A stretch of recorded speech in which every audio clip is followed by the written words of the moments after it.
visitor comments, or you want to forego speaking and take your opportunity in the public session of the SNA committee, staffing administration, but I'll leave that up to you. Okay. Next item is visitor comments.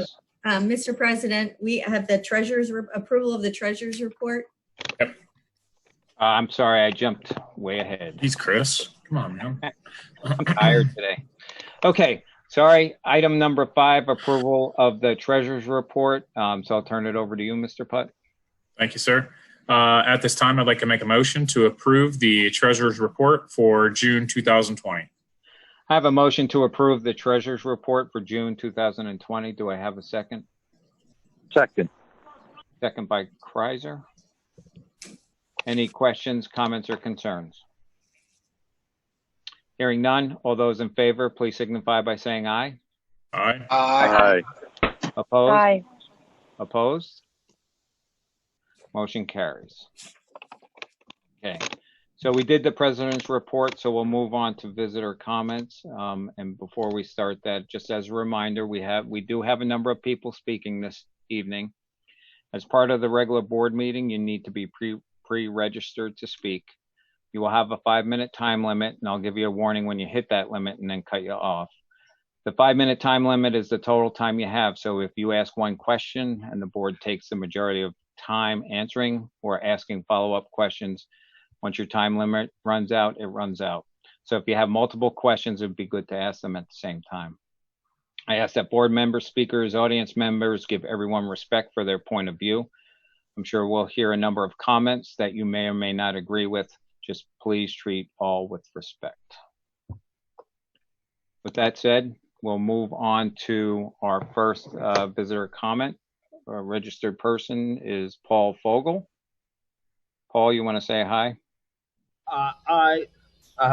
John muted me. I don't know if I can unmute or. No, you're fine. I just need you to say hi so everybody can hear you. Hi, how are you? Sorry. All right, Paul, you have the floor. Go. Okay. Good evening. My name's Paul Fogel. And as most of you know, I am an alumni of Palmyra. A couple years after Kreiser and Guy graduated from Palmyra, but I won't put an exact year on it for their own well-being. And I'm also a former school board member. My professional career in the past 15 years has been centered around advocacy for special education and working professionally in disability services. Before I go further this evening, I'd like to just clarify so there's no misinterpretation of my comments. I would like to applaud Dr. Setlock and Carolyn Richardson, the rest of the special ed staff for their awesome work to make the special education program what it is here in Palmyra, especially given all the circumstances over the past 4 or 5 months. So I just want to leave that out there. With that said, a couple weeks ago, meetings and Zoom meetings kind of run together, but I was greatly disturbed, and that's putting it charitably, to observe that there was a great dearth of basic understanding as to how special education services are conducted and funded in the district. In fairness, school directors are volunteers and don't come fully vested with knowledge about everything that happens in the district. I surely didn't when I was a board director. Just ask Darcy and Heath. But when questions were raised to how to cut corners in special education contracts and inquiring about therapists conducting multiple services that they're not qualified to do, and to further ask basic questions about special education funding, it was glaring to me that some didn't have the knowledge or had the wherewithal to want to know about those types of issues. Having a cursory understanding of the individuals with the the IDEA, ADA, and Section 504 of the Rehab Act are crucial to special education services. Something the Turf Project was a disaster, but trust me, not having a working understanding of at a board level of special education is a disaster waiting to happen. So that brings me to my issue tonight, the coming school year. Now, as President Connell just said, the plan is still up for discussion and subsequent vote later next week. But the plan, as it is now, calls for a full return to school. I understand and agree that that needs to happen. However, how are students with chronic illnesses and disabilities going to be served in the district? What happens if or when school needs to retreat into online only? How will students with disabilities be afforded the free and appropriate education that they are entitled to under the laws I cited earlier? And those are my questions. So I'm fully aware that staff will do their level best to make this happen. Like I said, Dr. Setlock and her staff have been great, and I fully understand that will continue to happen. However, judging by the comments that I heard earlier, as I already stated, my concern about oversight and the understanding of funding of those services is, I have a great concern there. So I thank you for your opportunity to speak tonight and for your service to the community, and I will wait to get answers to my questions. Thank you, Mr. President. Okay, thank you, Mr. Fogel. Okay, next up is Dave Loudermilch. Dave, you want to say hi? Hello, can you hear me? I can. You have the floor. Great. My topic is board training questions.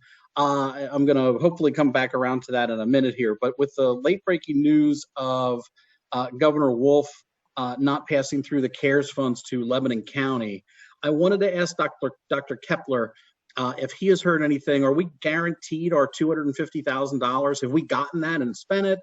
Are we guaranteed that money? I did call the governor's office this afternoon.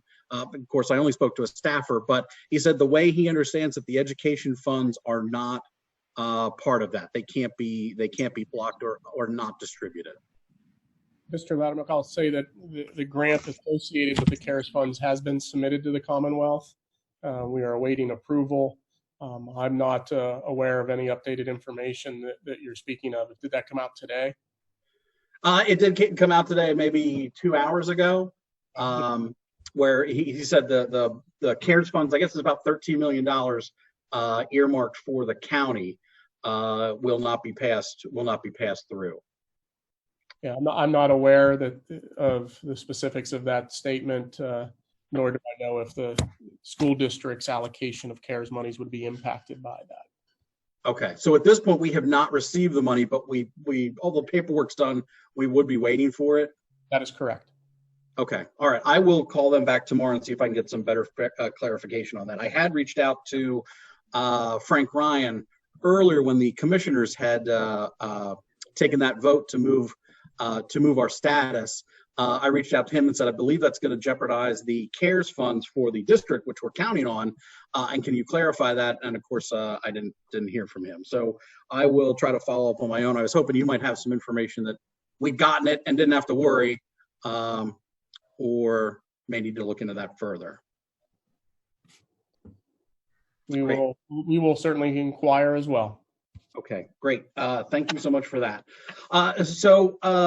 Another question I had was, one, I wanted to congratulate Mrs. Ludwig on becoming the vice chair of the Lebanon County Republican Committee, which leads me to a question for her. As holding the leadership position in the county committee, Russ Diamond had put out a meme saying that a masked child is an abused child. And I wanted to get your take on that. Is that also your opinion? Do you support that opinion? And will you be looking to have that somehow put into the plan for the school district? Hi, Mr. Loudermilch. This isn't actually part of our conversation tonight. So if you want to talk politics offline, we certainly can do that. But I have no interest in doing this engagement right now with you. Well, I think masks are going to be a big part of the plan that we're going to hear about tonight. You don't think masks are going to be a part of the program?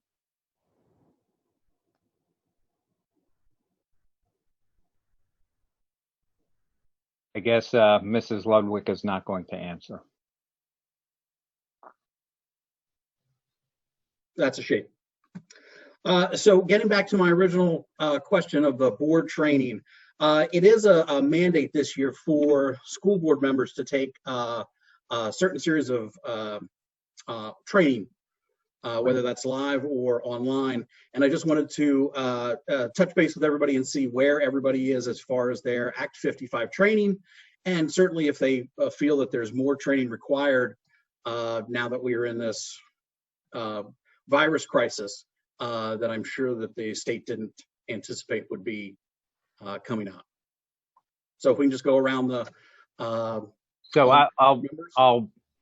Bernie or Darcy, I don't think we've, or the board members, or have any of the board members so far that are required to take training. Have we taken that training yet? Board members have until December 2020 to fulfill that obligation.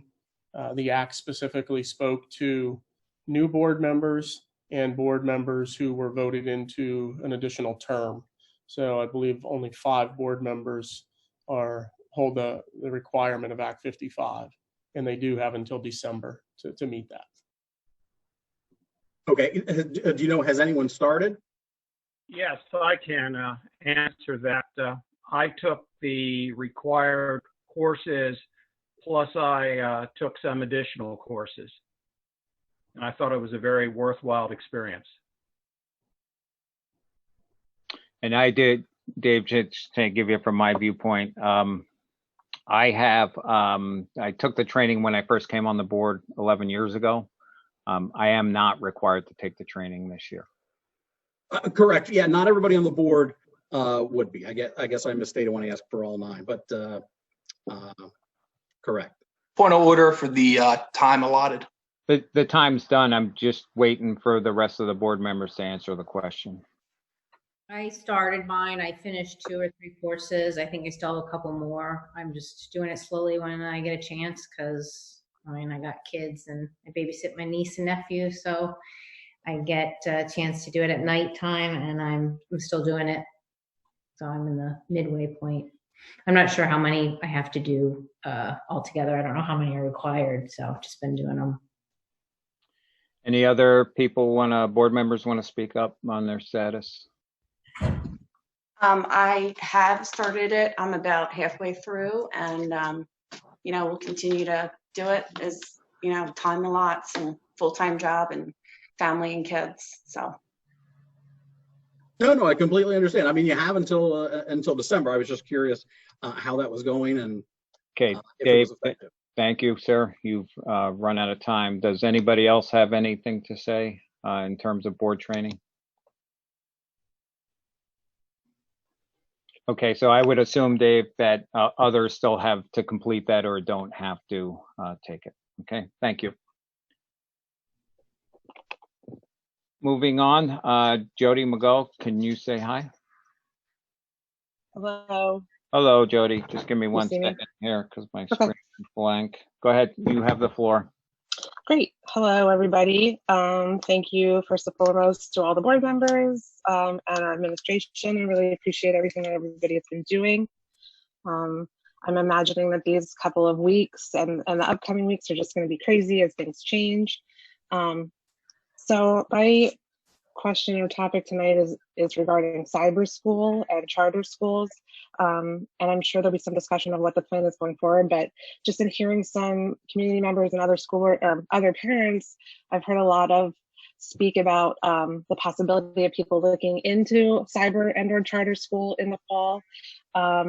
So I know that we had talked about, previous board member meetings, how that costs the district some money if kids go to other cyber schools or charter schools, and correct me if I'm wrong there. And I am concerned because I've heard that there are some board members who are considering charter schools or cyber schools for their kids in the fall that are not the Cougar Academy. And I won't call out the 2 board members who are considering it. So I would just ask, I'll just ask the board a blanket statement. Is there anybody that is considering cyber or charter school for the fall? And if so, why? And if so, why would you, if you're not considering the Cougar Academy, why would you not be considering the Cougar Academy? Karen and I are actually going to, already made the decision to enroll our youngest daughter. We picked Commonwealth Charter Academy. We did our background, looking into it. We're quite happy with what they've done over the years. It's well established, and it's what my daughter wants to do. I think it'll be a great opportunity for her, and see how it goes. And I just would wonder why you wouldn't consider the Cougar Academy, which is a district run, why you're outsourcing to another. Well, in the future, I'm actually going to look at having conversations about closing out the Cougar Academy, bring up that discussion, if you will.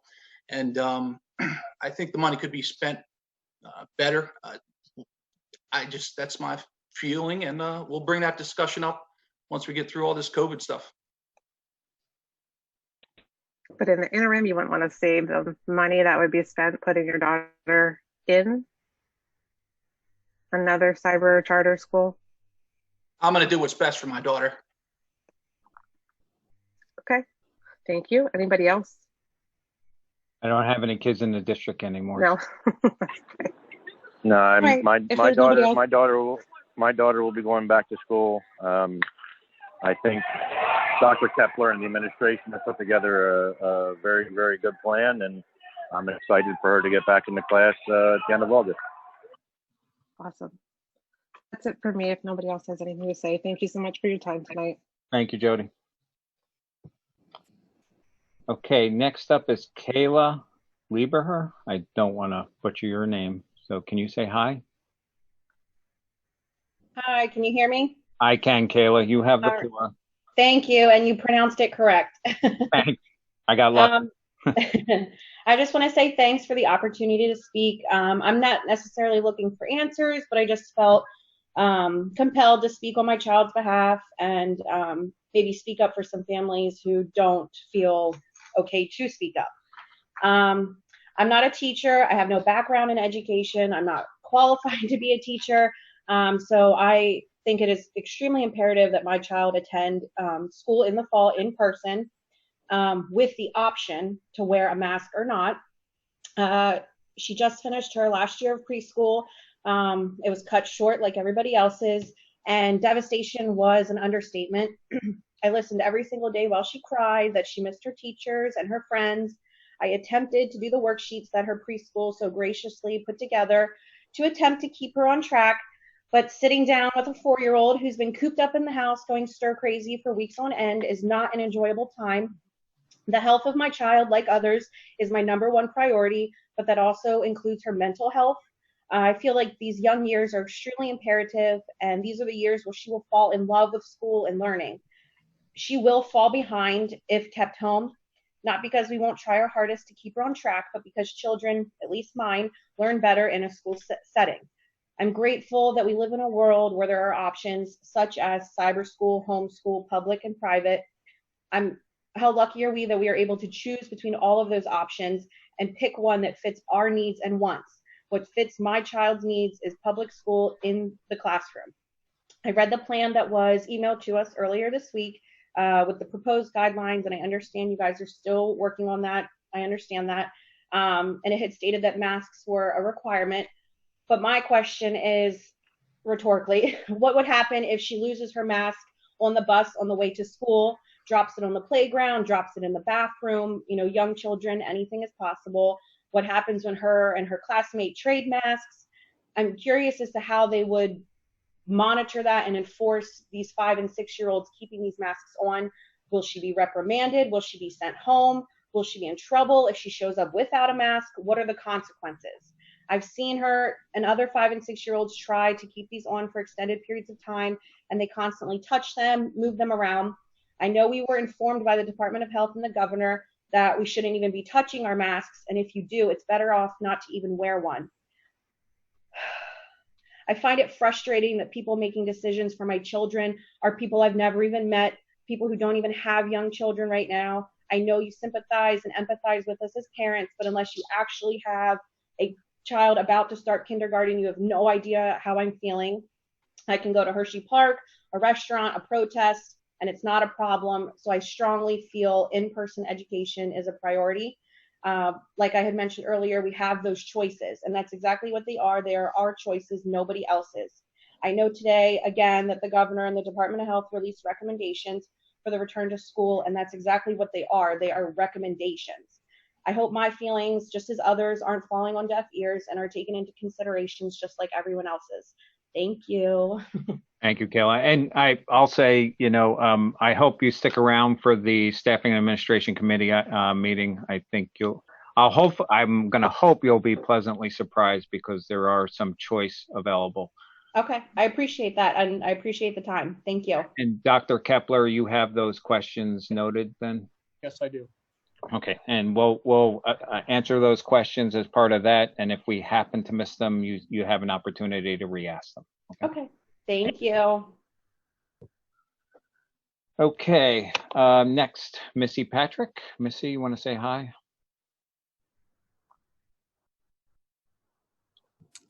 Hi. There you are. Missy, you have the floor. All right, thank you. Good evening. As we're entering in this new era of education, I can't help but think we need to ensure our policies around bullying and harassment are adapted to the digital and cyber age. In reviewing our current bullying and cyber bullying policies, they appear to be written to provide protection primarily within the physical confines of the school and vaguely extend to technical resources provided by the school. As learning moves to the virtual classroom, these policies need updated to provide protection of our students in a different way. Protection from others that could be listening, observing, and using this as an opportunity to knowingly or unknowingly harm our children. This policy should accompany and update the acceptable use policy that all parents or guardians should have to read and acknowledge the use of any applications provided on behalf of the district. It is our suggestion that the AUP better outline cyberbullying, social media harassment related to education or student matters, and a code of conduct for students. Along with modernizing the AUP, we should also considering providing our students with internet safety programs to teach them about the risks and dangers that come with being online 24/7. I will say that I did speak with Dr. Kepler earlier today, and I did ask and make note that there is a form to fill out for harassment or bullying that wasn't easily acceptable. And I know that he has noted that it is going to be moved to make it more accessible. And then I just have a couple questions. As it stands now, our current policy against bullying and cyberbullying that applies to students and staff, does it also apply to board members and other volunteers of the district, or is it just students and staff? I would respond, Mrs. Patrick, in saying that policies are numbered according to the constituent that they involve. So a 200 level policy, I think it's policy 249, for example. Yeah, right. Mm-hmm. A 300 level policy speaks to, I'll use language and say a professional employee, teacher, counselor, etc. 400 and 500s speak to administration and or support staff. There's nothing there in terms of under policy. I'd have to look at policies that specifically speak to school board members would be referenced in the 0 policies. Okay. Policy there. Okay, so it's lacking in board member policy. And do we know why board members aren't held to the same, considering, I mean, they pretty much hold the cards in all decision making?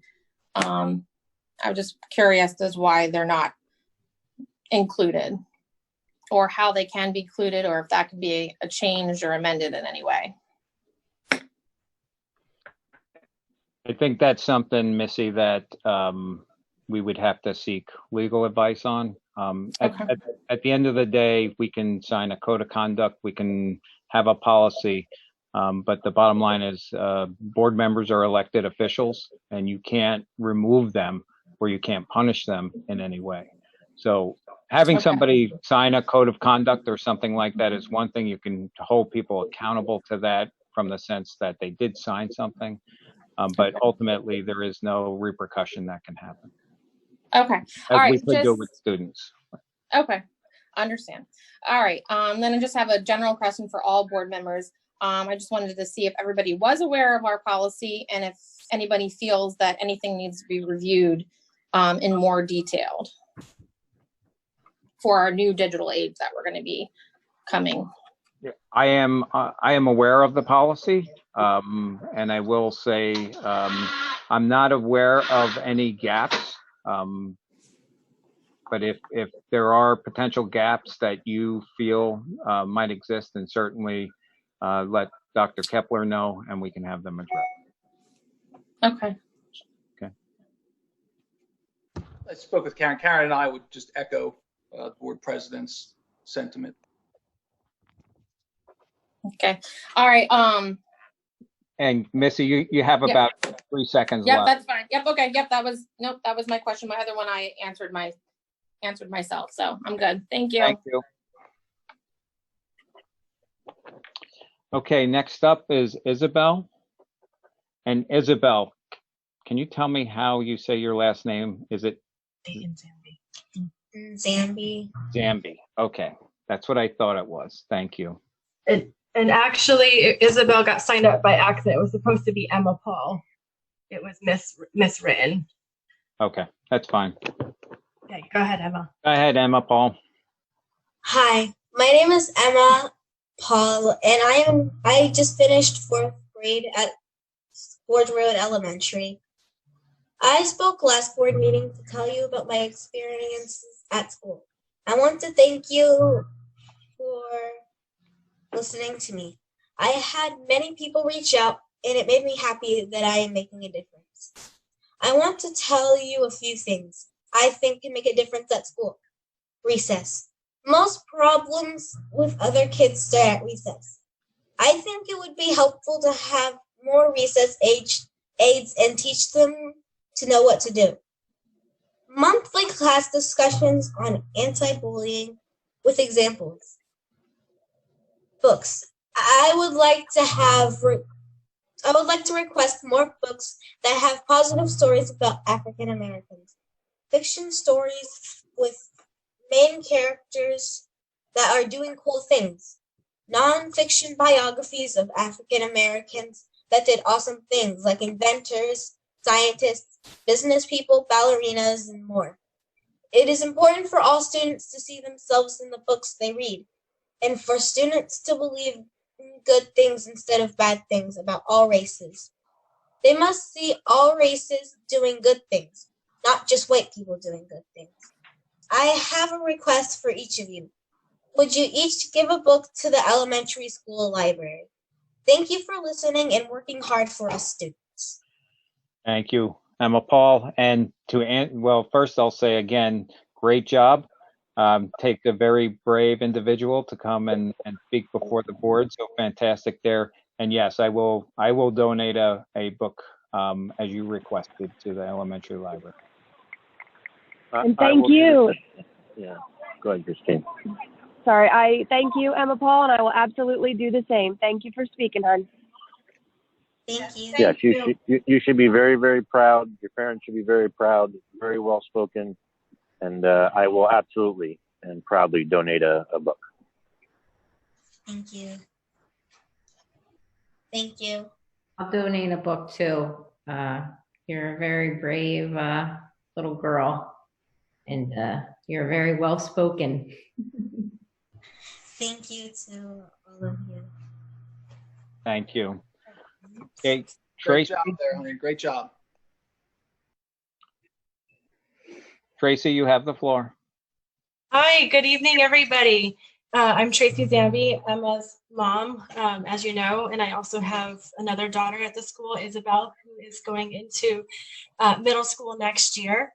And I just want to give a little bit of an update on the work regarding diversity and equity. And I want to thank all of you for both listening to my daughter and giving her the opportunity to speak. That is something that is important for her and for our family to help heal her from what happened. And she's learning a really important lesson, which is how to appropriately bring up an issue. And then tonight, part of that lesson is how to bring solutions to the table. So what you heard from her are her ideas on what she thought after brainstorming and kind of debriefing from the last time she spoke. So that's what she came up with. So I'm proud of her for having some ideas of her own from a child's lens. As far as what I've been working on, I would like to thank specifically Dr. Spagnola and Mr. Hale and Mrs. Fisher, because they have been meeting with me, and we have worked to create a committee for diversity and equity. That committee will be having a meeting that will include the community. So any of the parents or residents who are interested in working on this issue will be invited to that, and is tentatively scheduled for August 4th, which is a Tuesday at 6. So information will come out for the community and for the school staff regarding that meeting.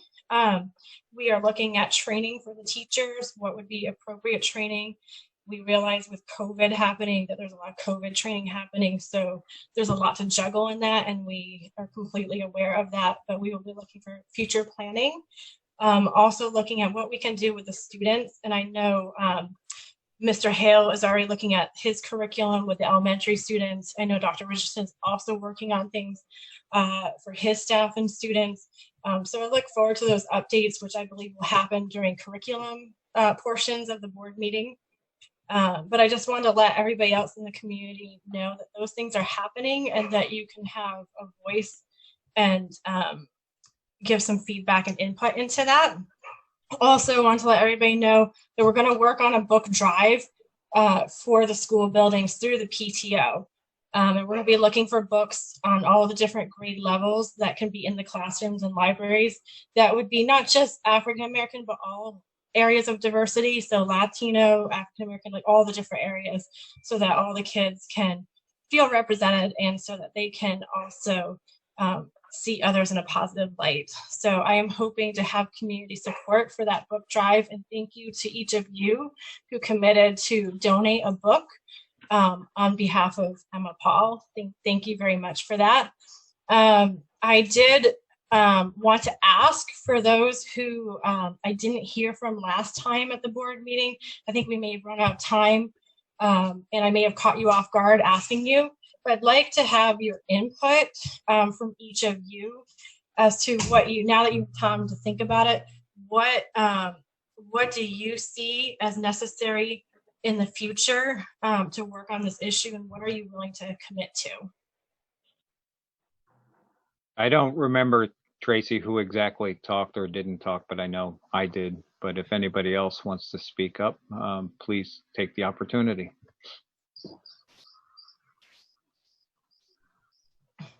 I think we heard from you, Miss Christine. Actually, I think we didn't hear from Mr. Guy. I'm sorry, what's your name? Mr. Guy? Yep, Mr. Mrs. Barley and Mr. Ludwig and Mrs. Gilligan. Gilligan, thank you. I knew it was a G. And of course, if anybody else has something to add, since we've had some time, but I would just like to hear from each of you, and or at least hear that you're committed to improving the issue for the students in the district. I'll go ahead first. I'm committed to listening to input from the public, taking it under consideration, and as a board, we make a decision on the way forward. So that's where I stand. Absolutely.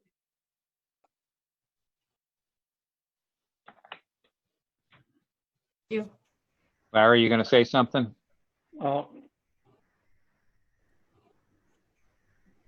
Larry?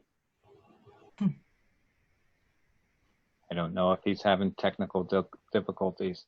Anybody else? Yeah, I'd be happy to commit to. It sounds like Larry's trying to. Just keep going, Jeff. Okay, I'd be happy to help spearhead some diversity training, some programs. I know that being at the Med Center, we have a number of programs available. I'm happy to share that information. Also happy to donate some books to the library and help with the book drive however I can. and anything else I can do to help. So. Okay, thanks, Jeff. Larry? Yeah, I hope you can hear me now. Yeah. I'm very supportive. I've always been supportive. So I'll try to do whatever I can. Great. Sorry, Krista, go ahead. Sorry. I'm supportive in any way. I'll help in any way you need. Anything you need and any help you need. I'm willing to help and do anything. So thank you, Tracy. And again, I think it's great that Emma Paul was able to speak in front of us. And again, if I'm really happy to hear that things are really coming together.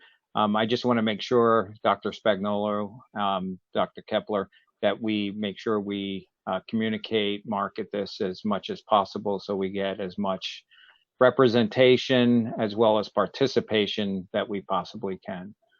So that would be a great opportunity, not only for adults, but also for kids. Yes, thank you, Mr. Connell. Yes, thank you, Mrs. ZMB. We are going to meet on August 3rd in the evening, so there will be a alert now message going out to families, inviting them, and I'll make sure I include the school board members in that as well. So if anybody would like to join us, they're welcome to. Okay, thank you. I will also be bringing this up at all of our curriculum committee meetings moving forward. So that is where the updates will come to you guys at our curriculum committee meetings. Okay, thank you. And then Tracy, I did mute you so we can move on, but thank you. Okay, next up, Candace Hurley. Candace, can you say hi?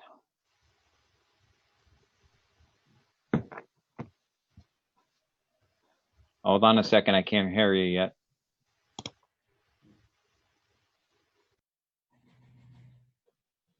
John? Can you hear me now? Now I can hear you. You have the floor, Candace. All right, good evening.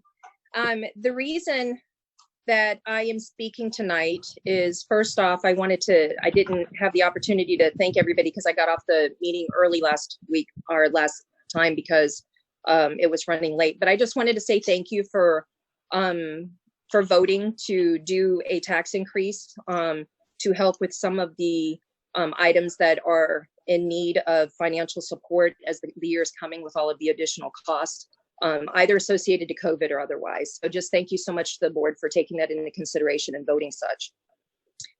I am bringing up something that is sensitive to me. It kind of goes in with what Missy Patrick was saying earlier about cyberbullying policies, and it also ties into code of conducts for the board member. The Pennsylvania School Board Association has a code of conduct for board members. And I think I heard at the last meeting, or not the last meeting because I wasn't on, but I think I heard when I was listening to the recording that we are part of that. Is our board part of the Pennsylvania School Board Association? We are, yeah.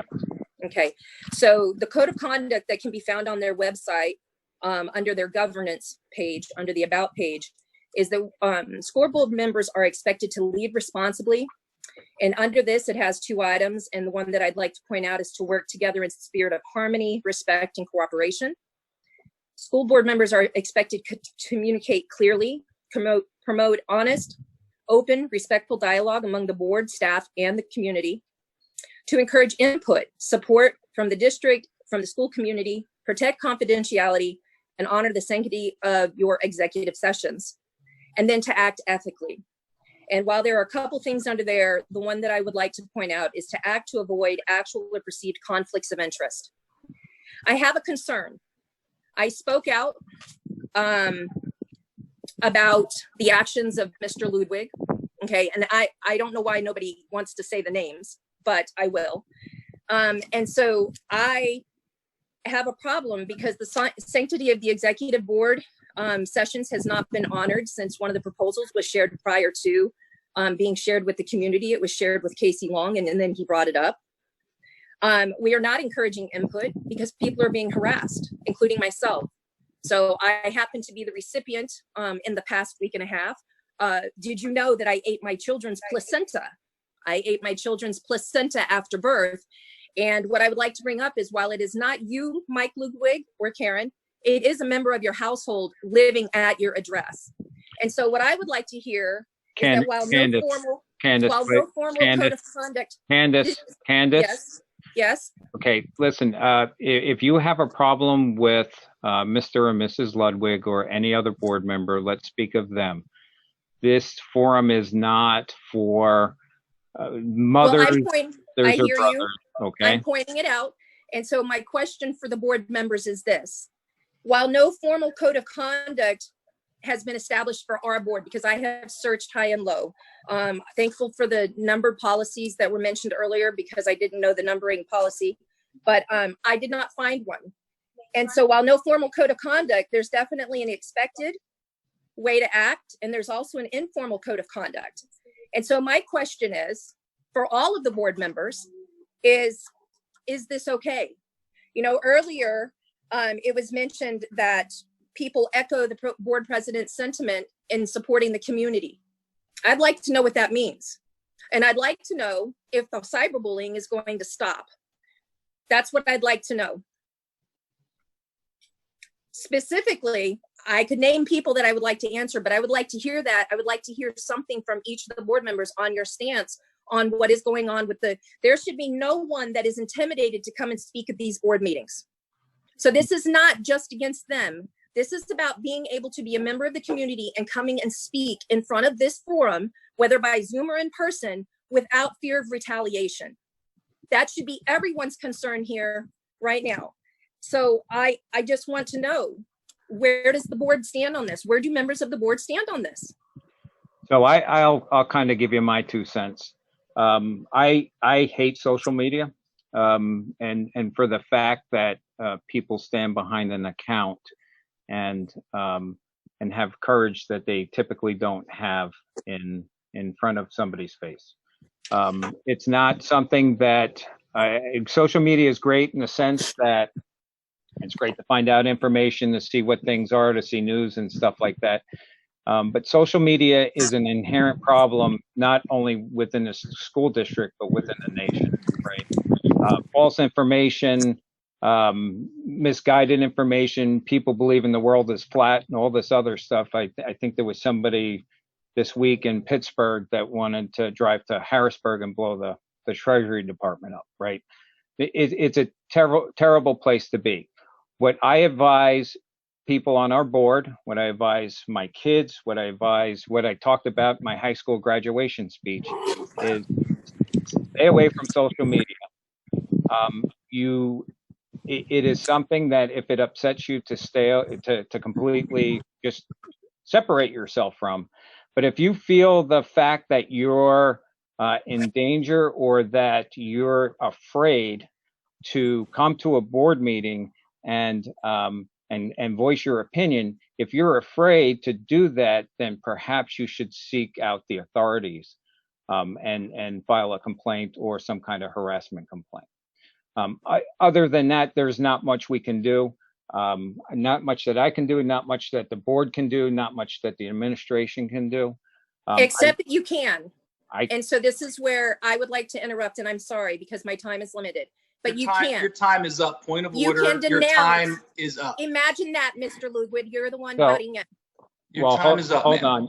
So, Candace, I had to mute you because your time is up. But that's my perspective, right? Again, and I said this earlier, can everybody sign a code of conduct? Absolutely. There is no recourse that we can take to censor or do something to a board member because of something they're doing outside the boardroom. I'd like to just say a word there, Mr. President. Go ahead, Mike. If anybody's being bullied, it's me. But I'm an elected official, and I'll take it.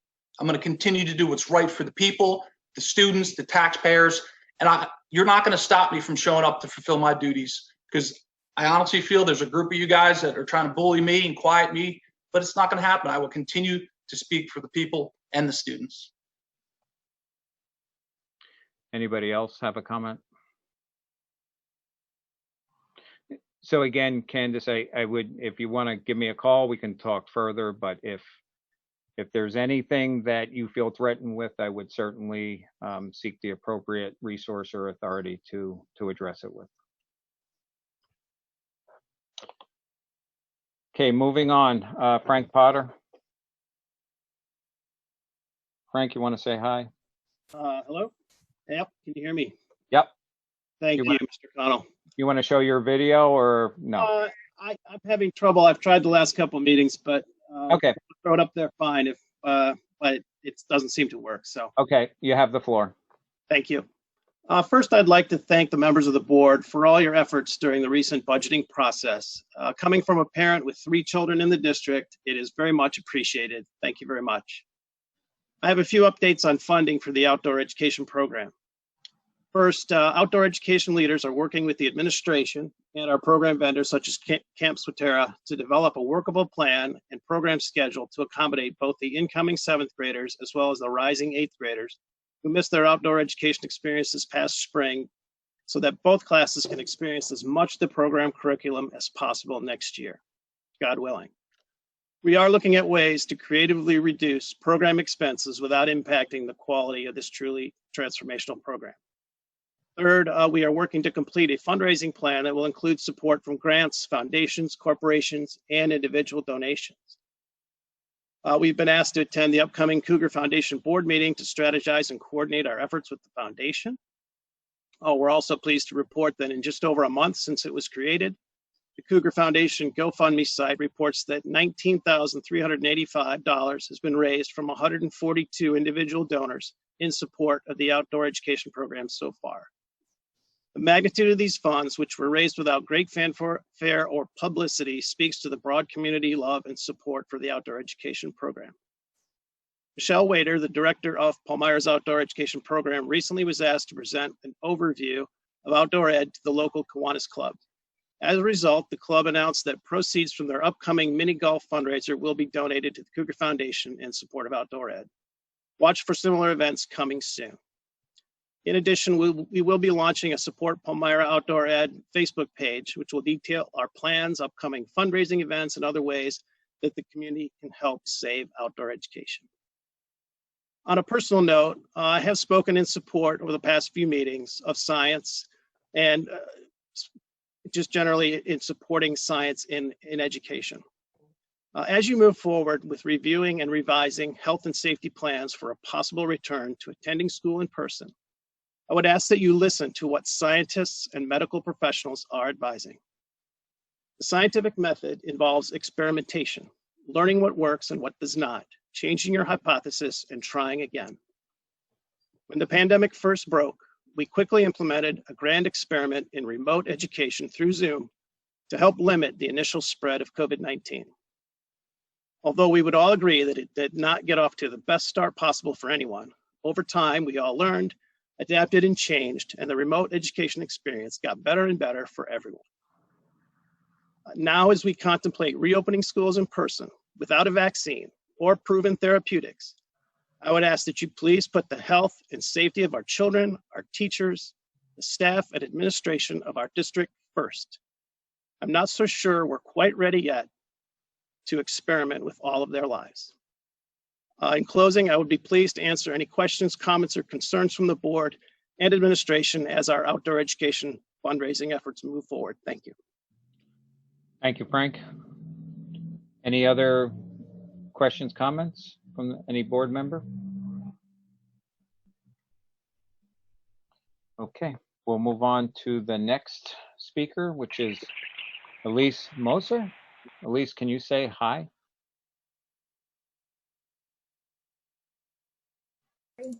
There you are. Hi, everybody. Hi, Elise. You have the floor. All right. Thank you very much. All right. Let me just. All right. So first of all, I want to thank you for the opportunity to speak this evening. My name is Dr. Elise Moser. We have 2 children, one at the elementary level and one in the middle school. I have concerns about school reopening, both as a parent, but also as someone who has a PhD in microbiology and immunology and works in that field as an educator. We know these are unprecedented times, and any other time, I would tell you that our students' education should take priority this fall. After all, I'm an educator. However, student safety and the safety of the teachers, staff, administration, and community must be how we base our decisions on how schools are to reopen. If we can't reopen safely using recommended public health guidelines, then I suggest that we do not reopen. After safety has been properly addressed, I urge us to think about the situation as an opportunity to teach our children about science. Usually we scientists do the work on the bench, and after years of studying a topic, the public may read about our findings, or see them implemented in the doctor's office.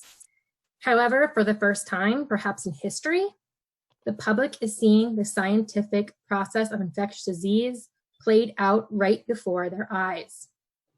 Science is messy. Science is not concrete knowledge that is gleaned after 1 or even 5 or 10 studies. Scientists ask questions, test those questions, and draw conclusions based on data sets. And scientists argue and review each other's work, debating it, verifying it, before the news media even picks it up. Usually. Scientists are comfortable with the unknown, unanswered questions, and revising ideas as new data come in. However, this makes it hard for planning, right? We all know this too well. It frustrates us. I've heard so many times, why the uncertainty? Why do they keep changing what they're saying? Are they lying? No, it's science. I hope that we take this opportunity to educate our students about what science is and what it is not, because they are living through it. Let's model our understanding of it by the decisions that we make. Everything is uncertain. It's only been 5 or 6 months. How does this brand new virus cause disease? What disease manifestations does it have? How is it affecting different populations in the short term?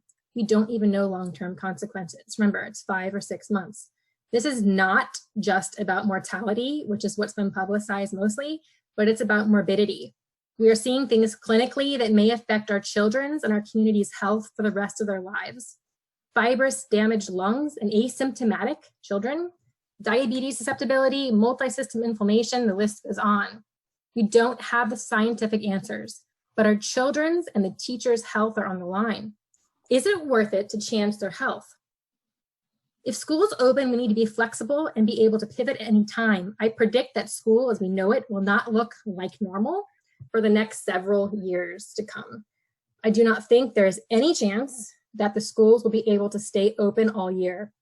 Data from other countries, depending on the amount of community spread, which is important, it has shown this. Our plan that is implemented must be longitudinal. It should be a plan with the next couple of years in mind. Remember, although a vaccine may come out, it will not be approved for the use in children. Not anytime soon, at least. We are in this for the long haul. We don't know what the immediate and long-term consequences will be for the health of our children, teachers, staff, and community. However, there is sufficient data that masking reduces transmission, and this should be a requirement of all people on all campuses. If there is a documented medical reason they cannot wear a mask, then face shields, I think we should try to provide them. I'm also Elise, you have about 30 seconds to finish. Perfect. I'm also very concerned for our teachers, and I have several questions about that. Should a teacher be expected to go to their job if there's not appropriate cleaning supplies, etc.? Please remember why this virus is a problem. People have the most viral load inside of them, right? 5 days before symptoms. While I support temperature checks, please, please, please, we need policies that have our teachers and students disclose when they've been potentially exposed. Science is playing out. We're getting better understanding how to reduce transmission, but we don't have concrete answers. I don't want to take a gamble on my children's health or the health of their teachers. For this reason, I urge you to make safety the priority above all else. I hope to see a detailed plan. Thank you for your time. Thank you. Okay, moving on. And Bernie, just to go back to Emma Paul. However, you need to let me know and maybe some others know who are going to donate a book, how we go about doing that. What's the right way and stuff like that. But if you could share that with us, then before I forget, I would appreciate it. It's a topic in my notes. Thank you. Moving on to curriculum. This is Ms. Fisher. Yes, thank you, Mr. President. The curriculum committee met on June 25th, and at that time, there were no conferences recommended for approval. There were no field trips recommended for approval. However, we did have one presentation, and Dr. Spagnolo reviewed the district's flexible instructional day application that was submitted to the to be submitted to the Pennsylvania Department of Education. We had two public comments. Dave Laudermilk asked about the district's Cougar Academy capacity, and Jason Kwiatkowski spoke about the risk of too much student screen time. The meeting was adjourned at 8:31 p.m. And from that committee meeting, I do have one motion. I'd like to make the motion to approve the flexible instructional day application that was presented at the June 25th, 2020 curriculum meeting. I have a motion to approve the flexible instruction day application that was presented at the June 25th, 2020 curriculum meeting. Do I have a second? Second. Second by Kreiser. You're on mute, Jeff. I heard you. I saw you, but I have to hear you. Sorry. That's okay. Any questions, comments, or concerns? Hearing none, all those in favor, please signify by saying aye. Aye. Aye. Opposed? Motion carries. Great. And so the next meeting of the Curriculum Instruction Committee is scheduled for Thursday, August 27th, after the regular board meeting in the district office boardroom. Thank you. Thank you. Moving on to staffing and administration, Mr. Geib. You're on mute, Larry. I'm on. Okay. Yep. Okay, Bernie, can you give me the information I need? I can. I'm trying to. Share. My screen disappeared on me. Can you see that now? Nope. All I see is your magnificent face.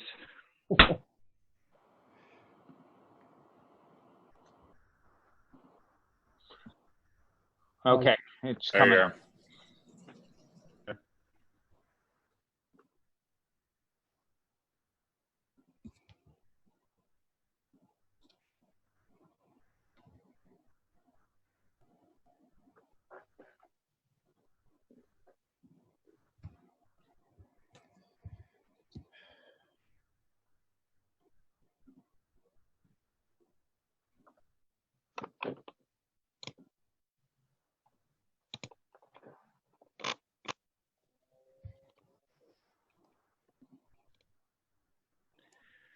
Okay, the Staffing and Administration Committee meeting met on June 25th, 2020.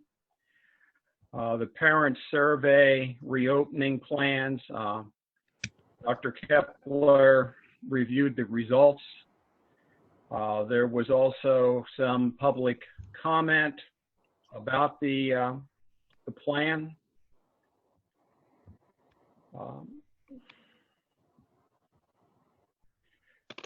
There was some concerns about the use or not the use of face masks for the students with special needs. And we also had some discussion on temperature checks and face masks. The meeting adjourned at 9 p.m. And from that meeting, the following motions.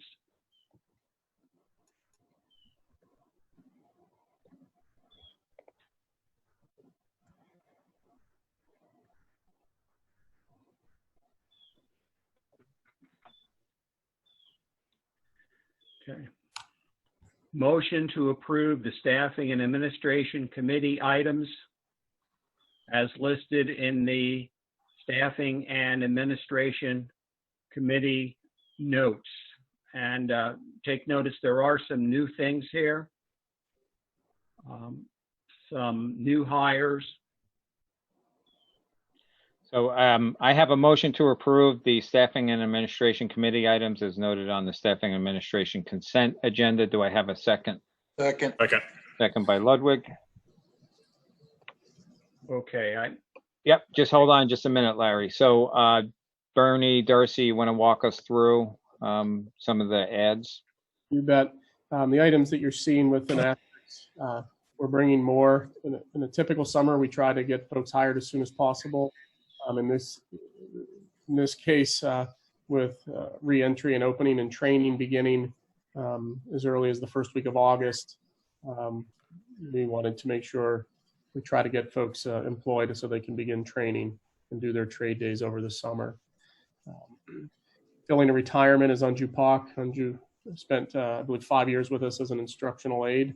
Done a great job, worked on our teaching certification, filled in at Pine Street for half of this past school year and did a great job. Aaron Walney was a long-term sub counselor in our high school. We had a retirement there, and we are recommending him as our candidate. Our middle school has a multitude of new staff members based on short-term leaves and a permanent opening. You'll see Santino Bonamici was our recommended candidate for middle school intensive learning support. Emily Moore, you might recognize her name, Palmyra graduate, recent Kutztown graduate. We're happy to recommend for our high school art long-term sub position. Morgan Bamberger, long-term sub in 6th grade, filling for a leave. Christina Hershey, another leave in 8th grade language arts through January 3rd. Joanna Redkay, again, 7th grade learning support teacher for a leave. You can see the short-term sub rates listed there. Lucy Krikorian, middle school life skills teacher, Palmyra graduate, recommended candidate there for that short-term sub position. And then Leah Gamber in 7th grade science, a short-term sub for a leave. Are recommended new folks, but of those positions, only three of those positions are with a contract and permanent openings, items B, C, and D. Due to some of the budget-related matters, we have some transfers in filling positions. Beth Cover moving to the open 7th grade language arts position at the middle school. That relates to a couple of these where Becky Pope going back to the high school for high school language arts gifted, Donna Ferran picking up some of the middle school gifted. Caleb Mathias is asked to fill in at the high school, current middle school teacher in tech ed wanting to accept the high school vacancy that we currently have, and we'll be interviewing for middle school tech ed. Tara Garber, moving from life skills learning support at Pine to learning support teacher at Forge. Our number of students and life skills support at the elementary is reduced next year, so we'll have 1 classroom there instead of 2, but have that need for intensive learning support at Forge. And Aaron Marinkoff, this is our current 0.55% teacher going to full-time for Cougar Academy based on grant dollars. Amy Wineland, part of that is picking up some of the gifted, has been a current learning support teacher. And Andrea Wagner adjusting some of her role with ELL and gifted. So that gifted in middle school, high school, and how we're staffing that has changed a bit. The counselor I mentioned earlier, here is the retirement that came in under the incentive. Jennifer Hilbert retiring effective June 30th. And see the payment based on contract and early retirement incentive. And there was a correction in an early retirement payment for Kelly O'Connor. So you can see the previous motion that was adopted, and we're correcting that moving forward. And then a support staff transfer of Carol Johnston from high school library tech aide to middle school library tech aide, filling a retirement there. Steph Spangler retiring as a teacher, seeking to be on as a support staff substitute. So we're happy to have her do that for us. And then we have our additional returning substitute teachers, nurses, et cetera, for approval. They are going to be in high demand, I'm certain, as we move for 2020-21 school year. Additionally, you see the spring coaches on here. They were previously reviewed in committee. Still looking for an additional coach in the baseball program. See the others. Some additional coaches that are being sought for track in the spring of 21. And then our volunteer coaches as well. Matt DeSantis being a new coach with the baseball program as a volunteer. An additional coach for fall. You'll see that Tyler France, assistant coach for girls high school soccer. That has an asterisk. And should fall sports start here in the next couple of weeks, that approval, we were hoping to work with you tonight. As Brooks Thomas and a boys coach, respected coach and teacher for us, still be teaching for us, but accepted a head coaching job in a boys soccer program elsewhere in the county. That concludes our items. Okay. Any further questions, comments, or concerns? Yes, I do. Sure. Dr. Kepler, I'm totally familiar with the contractual responsibilities as far as salaries and everything is concerned. And I stated in at least 2 previous meetings that one of our shortcomings is that we haven't really done anything with the security person. People who I talk to on board feel it's important, but the other positions in the priority were more important. And at this particular moment, with the amount of emotional unrest and instability within this country, I just think we're setting ourselves up as an open target if we don't address that. And when I take a look at, this proposal, we're $18,000 away from making that person a reality once again. And I see for example, nothing against this person. I met the person fine. The high school new guidance person, I know that without amount of education, that's what pretty much they're entitled to. I'm just saying, I don't want to look down the line here and be sorry that we don't do something about the security position. And I wanted to say that before, we go on. Sometime during our meetings, I would like the board to at least to address that situation. That's it.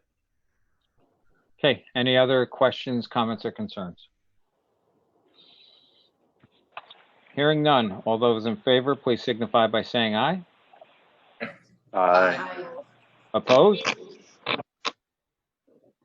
Motion carries. Okay, thank you, Mr. Geib. We'll move on to finance, Mr. Putt. Thank you, sir. I have no minutes, but I would like to make the following motion to approve the resolution regarding master lease with Fulton Bank, N.A.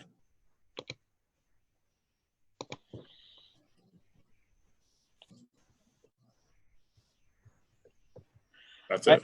I have a motion to, I was trying to catch up on my notes. Sorry. I have a motion to approve the resolution regarding master lease with Fulton Bank N.A. Do I have a second?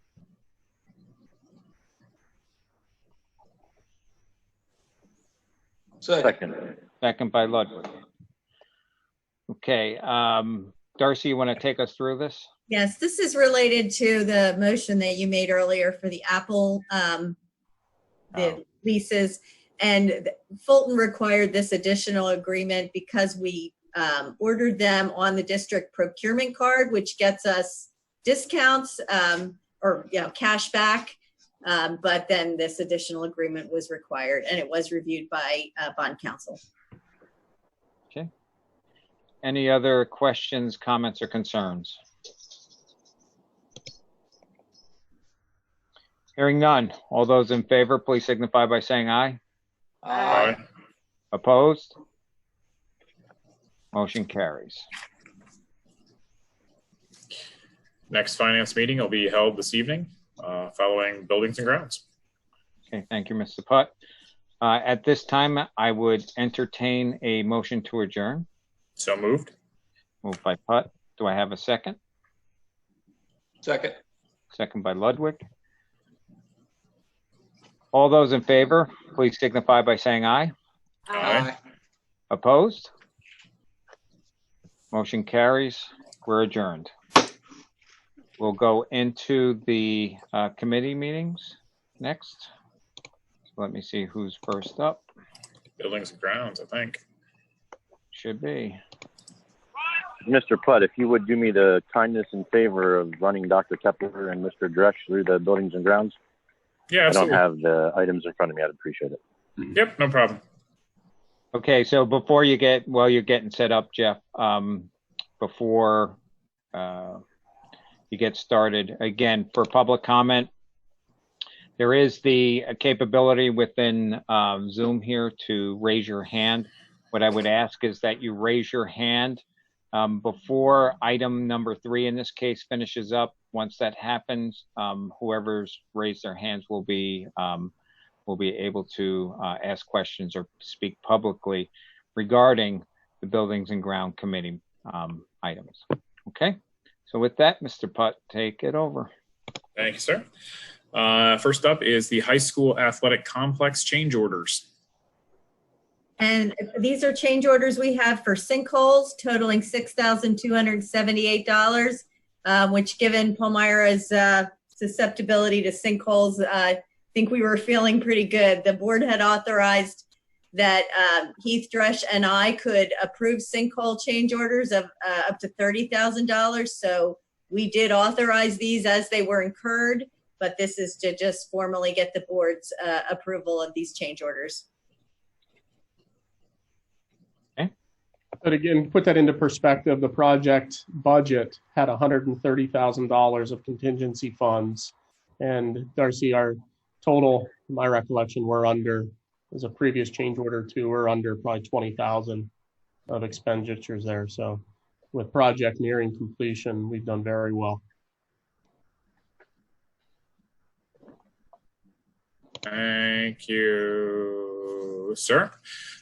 Next up is the Intergovernmental Agreement Cooperation, Palmyra Parks and Rec Commission. And this is the governing agreement signed by the members of the Palmyra Parks and Rec Commission. The members are the Palmyra School District and each of the municipalities. We are recommending a change to that agreement, and our representatives on the Rec Commission have discussed this at their meeting, and it was, I met with the director, Tina King, and we've discussed this, and our recommendation, there's a I'm going to read the section on page 6, 5A. There's it talks to in-kind contributions, and I think this will allow us to keep this very simple. There's a sentence in there that the property as listed on Schedule A of this agreement shall not be available for use by the commission. So what we're doing is adding the athletic complex to that Schedule A. And Bernie, if you want to go to the Schedule A, you have that as a separate handout.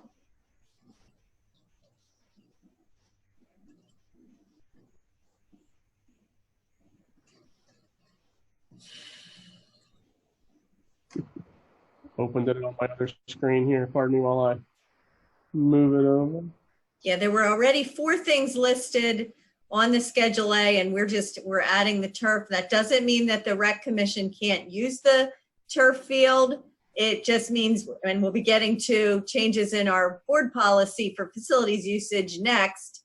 It just means that it would look to that policy. So what the simple change there is just adding number 5, which when you go back to 5A, in-kind contributions, where the Rec Commission heavily uses district fields to run programs, fields, gymnasiums, classrooms for camp programs, our pool, but this just, there was not an intention for free use of the new athletic complex under this agreement. And again, not that there isn't use, but we'll get to, when we get to agenda item 3, the Rec Commission is a group 2 under our policy for facilities use, and we'll look at that proposed language in the policy. Okay. Okay. Any questions about the agreement? No, I would just comment, Mr. Putt. I did raise this at the rec board meeting that I last attended. And, you know, so to Darcy speaking with Tina, I can also state that, you know, speaking with the board members there, everybody is understanding and aware. I think there was no issues, no concerns that were expressed to me by their board either. Good. Anyone else have comments? Nope, it makes sense. Okay. Next up. Board Policy 707, use of school facilities. All right, let me just give some background here. We had proposed changes several years ago to this policy to add our existing facilities policy does not address any type of fees for use of fields other than Buckswank Stadium. And we had proposed a policy several years ago, and it was tabled at that time and is still tabled. So what we're proposing, we're working off of that tabled policy, and what the handout that you have, the bold items are what was proposed to be changed in the tabled policy, and then we have items in red that we're proposing. This is a draft at this point, but we had a facilities task force. The members of that task force, board members that participated, Mr. Kreiser and Mr. Putt, Dr. Kepler and I, Tanya White, our Assistant Director of Business Affairs. She handles approval and billing for facilities usage. Brian Weidler, Athletic Director, participated on that committee, and then our supervisors from Buildings and Grounds, Heath Dresch and Kim Nixon. So you only need to look to 2 pages of what's included for where the changes are. The first, here we are at page 3. What was in bold was that we would issue a permit. This would give for authorized field renters. This applies to grass fields. Just to give us a little better control that if a group is on our grass fields, that they have a permit to be there. And what's the additional changes, no plowing is allowed on turf fields or on our track. We have had occasions of damage in the past, and that can be pretty detrimental to those surfaces. Then if you go forward to page 6,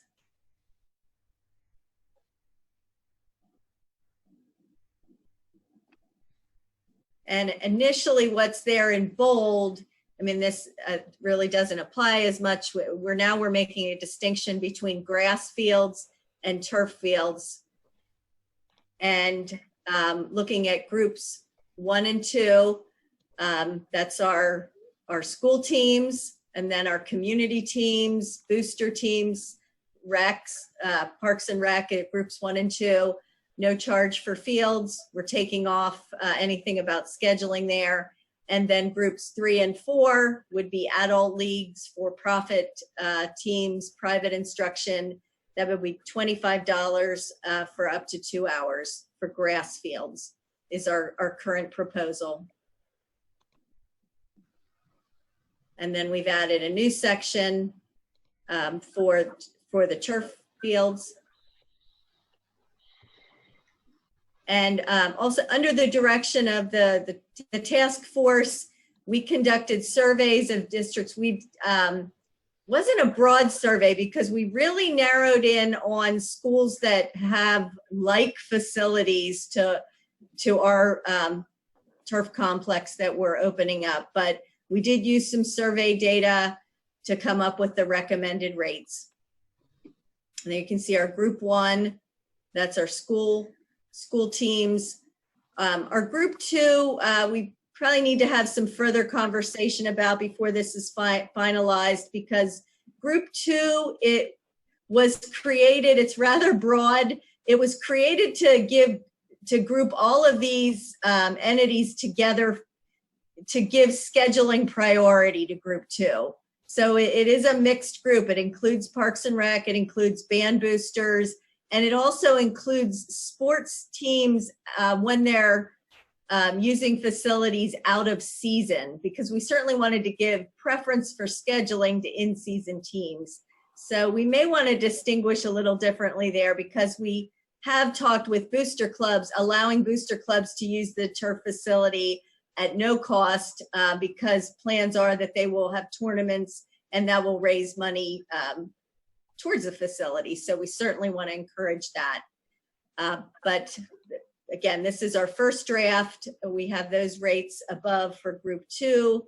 That does include fees, and then for groups 3 and 4. And then there are also surcharges for additional things, lights, the press box, and stadium, and the ticket booth.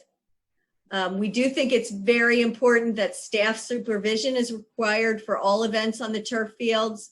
That would be at rates above, and what we envision happening, because there's a lot of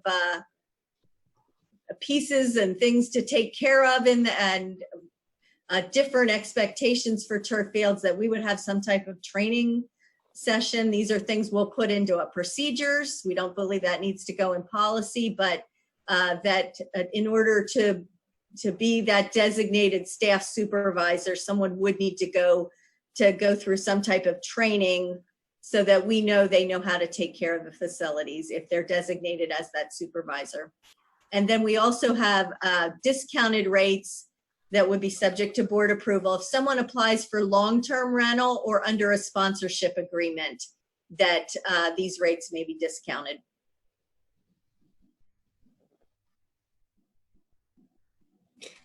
And then just to give you some perspective, we also have a handout. I'll give you time to ask questions about this too, but Brian Weidler also prepared a handout based on, he created a calendar that laid out, we anticipate a lot of use by our own teams, but laid out usage, expected usage, certainly once we get past the COVID restrictions, but some typical usage that would be expected, and what type of rental income that would bring in.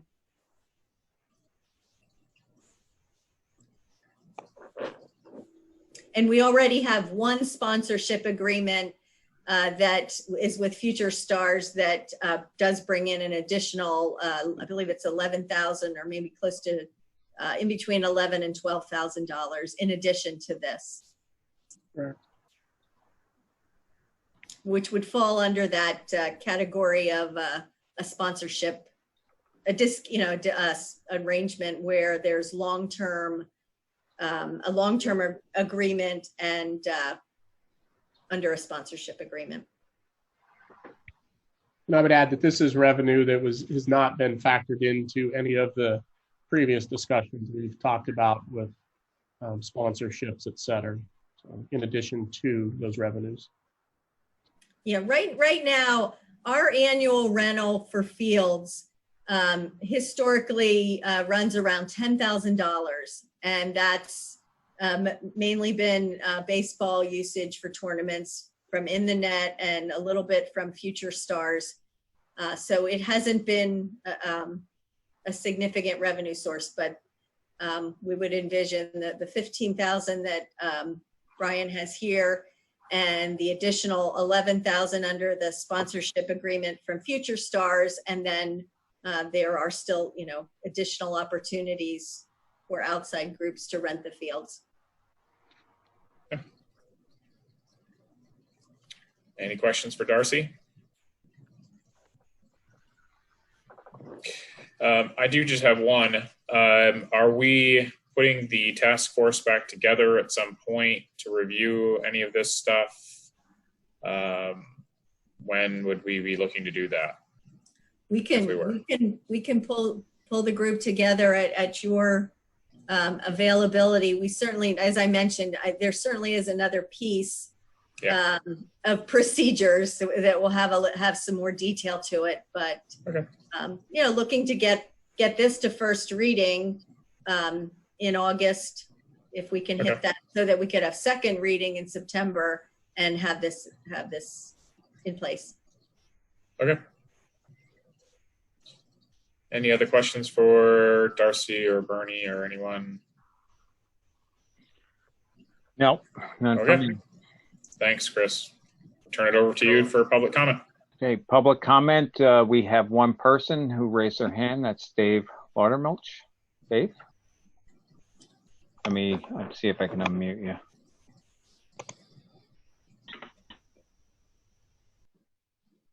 Hello? Dave, can you say hi? Hi, can you hear me? Yep, you have the floor. Great. Go ahead. I don't think the video is going, but that's okay. I just have a quick question. So what would be the cadence in reviewing these charges for an increase? Yearly, every 2 years, every 5 years? It's subject, there is no timeline for reviewing those rates. It would be if it was brought to our attention or internally we felt that based on market review that the rates were not competitive, we could bring that at any time to the board for revisions, but we don't have a schedule, a time schedule to do that. Okay, that was just my question. I figured you'd done a market study to know what they are this year, but that would change certainly over time. But good to know. Great, thank you. Okay, thank you, Dave. We have no other comments, so we'll move on to our next committee meeting, which I believe is finance. Finance it is. I'm gonna just Jeff, so you know, I'm just gonna walk away for a quick minute. Okay. Yeah. Okay. Finance committee is first up is the annual donations.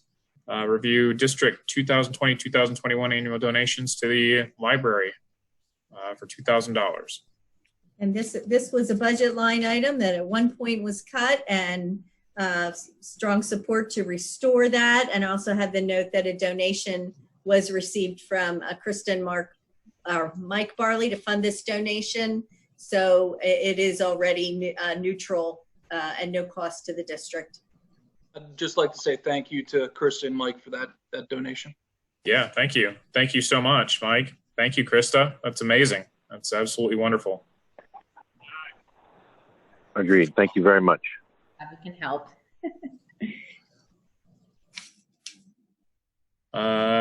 Next up is the review the district physician proposal with Lebanon Valley Family Medicine.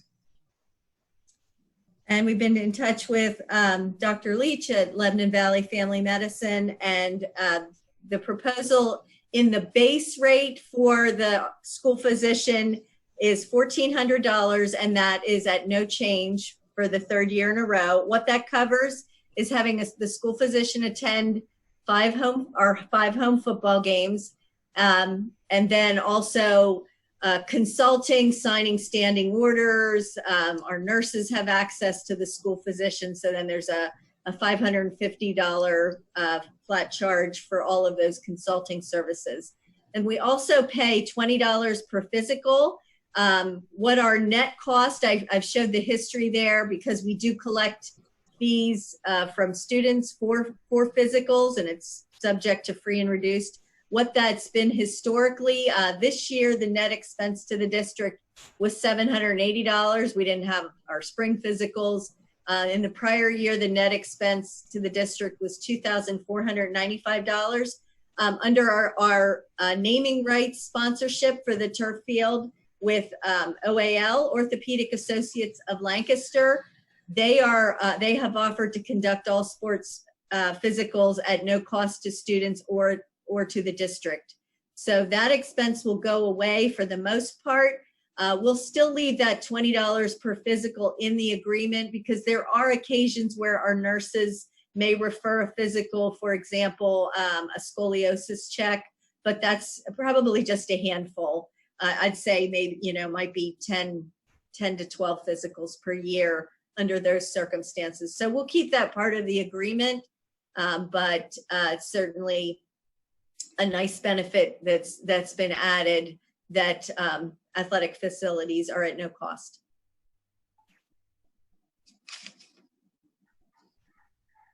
Okay. Any questions about the physicals? Okay. Darcy, just real quick, Jeff. Sorry, Darcy. Yeah, no worries. I guess going forward under the generosity of our new sponsor, the physicals and those expenses and things, right? That's right. Aren't they attending some of the games, things like that? They are. Go ahead, Bernie. Yeah, they're not necessarily an attending physician at a football game. So those items will still go through Lebanon Valley Family Medicine, but through our sponsor at Orthopedic Associates of Lancaster, they are conducting our sports physicals free of charge. But as Darcy said, we want to keep that in there just in case we have a need for an individual student athlete to need a physical, or the nurse an ability to contact them and get a physical or scoliosis check. But okay. For all intents and purposes, families will save their $100 in birthday. Okay. Gotcha. Sorry. Thanks. Okay. Moving on to the district dental proposal, the SMILE program. This is our, probably at least our 5th or 6th year. This is a program that's at no cost to the district. Continue to hear positive reviews of how that program goes. It's actually a mobile program where they pull in a mobile unit, and that's how, and students that need a dental checkup go enter that mobile unit, and it's at no cost to the district. They set up follow-up services as needed. So just a recommendation to continue that, that the SMILE program is the district dentist. Sounds like a good price to me. Next up is the review addendums to Bucks and Boyo 1920 transportation contracts for school closure due to the pandemic. All right. And with legislation that came out after the school closure, there were provisions that for school districts to reopen contracts. So certainly transportation was one of those, because we did not have any transportation needs for 47 out of the 180 days. So we worked through that with both Bucks, our regular contractor, and also with Boyo. Boyo provides special needs transportation for the district. You will note that there are 2 different rates in there, the different agreements, and it's really because they're very different formulas. It's for Bucks, we're recommending a payment of 49% of the formula that's in the regular agreement for those 47 days. As part of that, what Bucks will certify to us is that they maintained a full complement of drivers and vehicles. This is in the interest of paying the fixed costs that they incurred. They would not have had fuel or certain driver expenses during those 47 days, but it is certainly in our best interest to see our transportation contractors stay in business and be there for us to open school in the upcoming year. So all of that was encouraged. There's language in there that they will provide a weekly certification to us, which they've given to us in writing. So for Bucks, that is 49% for boy, and that is a formula. We pay them based on a state formula that is very much driven by the more efficiently that we design our runs, the more subsidy that we get back. And they also do all our athletic transportation. Well, that was something else. They didn't get the revenue for any of those spring sports or field trips. So that was agreed and negotiated at 49% for Boyo. They run about 11 different special ed vans, several wheelchair vans. That's a fixed rate per van that we established at the beginning of the year. In this case, we were able to negotiate 40% is what we paid for those 47 days where school was not in session and those vans weren't running. And they have the same provisions that they'll certify the full complement of drivers and vehicles to be available for us. And overall, we're estimating the savings from negotiating these contracts less subsidy, because if we pay less, we get back less in subsidy, estimating about $60,000 in savings based on renegotiating. Good. Thank you, Darcy. Any questions about the amended transportation contracts?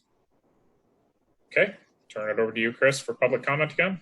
Sure. For public comment, we have Paul Fogel. So Paul, just hold on a second. We'll unmute you.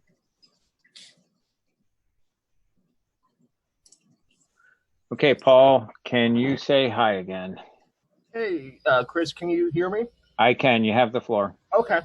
Just a quick question. And Darcy, you might have said this previously in another meeting, or you might have said it tonight too, but and this kind of plays into the next conversation with the reopening of schools, but it's a financial question. What kind of provisions are in some of these contracts if, let's say, a school gets recalled after the fall starts? So with busing and that kind of thing, because I know some of these contracts are like per day or per capita, so it's not like we're paying ahead, but some of the contracts you have to pay up front. So I wasn't sure there was some terminology in some of the contracts that we wouldn't be losing money if we're under a remote only order. I'll say it's still a work in progress. Understood. We have not finalized those contracts for next year, but we certainly know that that's language that needs to be in all our contracts. Special ed contracts where we have contracts for tuition, we're putting those, Dr. Setlock is working with Vista School, Therabilities, all of those types of agencies to have that kind of, I'm working with our solicitor, what they call force majeure language, that is in every contract, and that any entities that we work with, that they have to follow the safety procedures that's in our health and safety plan. So it is kind of a linear progression as we get what Dr. Kepler will be reviewing next, as we get that plan in place, making sure that other contracts have that necessary language and are aligned. Thank you. I figured you were on top of it, but I just wanted to clarify. Okay, thank you, Mr. Fogel. With that, Mr. Putt, there are no other public comments. Thank you, sir.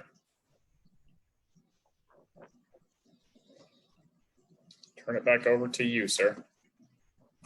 Okay, so we'll move on to our next item, which is staffing and administration. Thank you, Mr. Connell. Before I jump into the health and safety plan that we're presenting to you tonight, I just want to kind of have a precursor to the discussions on this topic this evening. As there's no doubt that COVID-19 has been a polarizing topic across our globe, our country, our state, our county, and our community. It's imperative that we as the adults in this equation provide appropriate models for our children. As a school system, we do not have the luxury to enter a political debate, and we will focus on providing the best educational model we can provide given the changing circumstances. Tonight's review of our health and safety plan, we believe, will provide parents with choices that make them comfortable with the educational experience in 2020-2021. I will also emphasize that the status of the pandemic, both nationally and statewide, is changing on a weekly basis and sometimes a daily basis. In fact, today at about 3 p.m., we received additional guidance from the Pennsylvania Department of Education and the Pennsylvania Department of Health that I've yet to read. So I'm presenting to you a plan tonight when there's additional guidance that's been presented to us that is clearly not included in this. If we believe the plan that we're presenting tonight, and again, after modifying and approving the plan on July 27th, we believe that will be the final plan, I think we're likely mistaken. I think that the guidance that's not yet reflected in this plan will change yet again and again as we draw closer to August 31st. So given these changes, I ask all stakeholders to view tonight as an opportunity for feedback, as this is not the final plan. And before I dive into the health and safety plan itself, I want to make some general comments to highlight the educational model that we intend to deliver. These details are the most critical, I believe, and they're actually not specific to the details of the plan template for the health and safety plan. As I said, our plan will have parental choice. We intend to offer live or synchronous learning whereby parents can choose to have their child or children at home and the student will log in to a live lesson, or they can choose to send their child to school. The student at home will hear the teacher and will either see the teacher's computer or iPad screen throughout a lesson, or on a limited occasion, they may actually see video of a teacher or whiteboard, etc. The parents who choose to send their children to school will be receiving the same instruction at the same time. Attendance will be taken each class period, and compulsory attendance would be in place according to state law. We believe that this plan will allow us to move with fluidity from a green phase to a potential yellow phase and even a red phase, should schools get closed altogether. So in essence, our model could continue regardless of where the student and the teacher are located. So highlighting that parental choice. I'll also highlight that we intend to maintain our Cougar Academy option, which is an asynchronous online or virtual option where the students log in to complete their assignments and submit them to a teacher. Live or direct teaching is not a mainstay in that program. So we provide 3 options for families. I will, however, state that the ability to deliver a hybrid approach is a change in a delivery model. And our teachers will be attending multiple days of training beginning as early as the first week of August and throughout August in anticipation of the school start of August 31st. I can say I'm proud of our teachers and staff. Thus far throughout our meetings, they've been fantastic throughout the month of July and late June even. Are they concerned? You bet they are, as they want the best education for our students and deliver the instruction in the most safe means possible. The safety of their students, their colleagues, and themselves. With this parental choice as the backbone for our safety plan, I'll begin to review the specifics of our plan.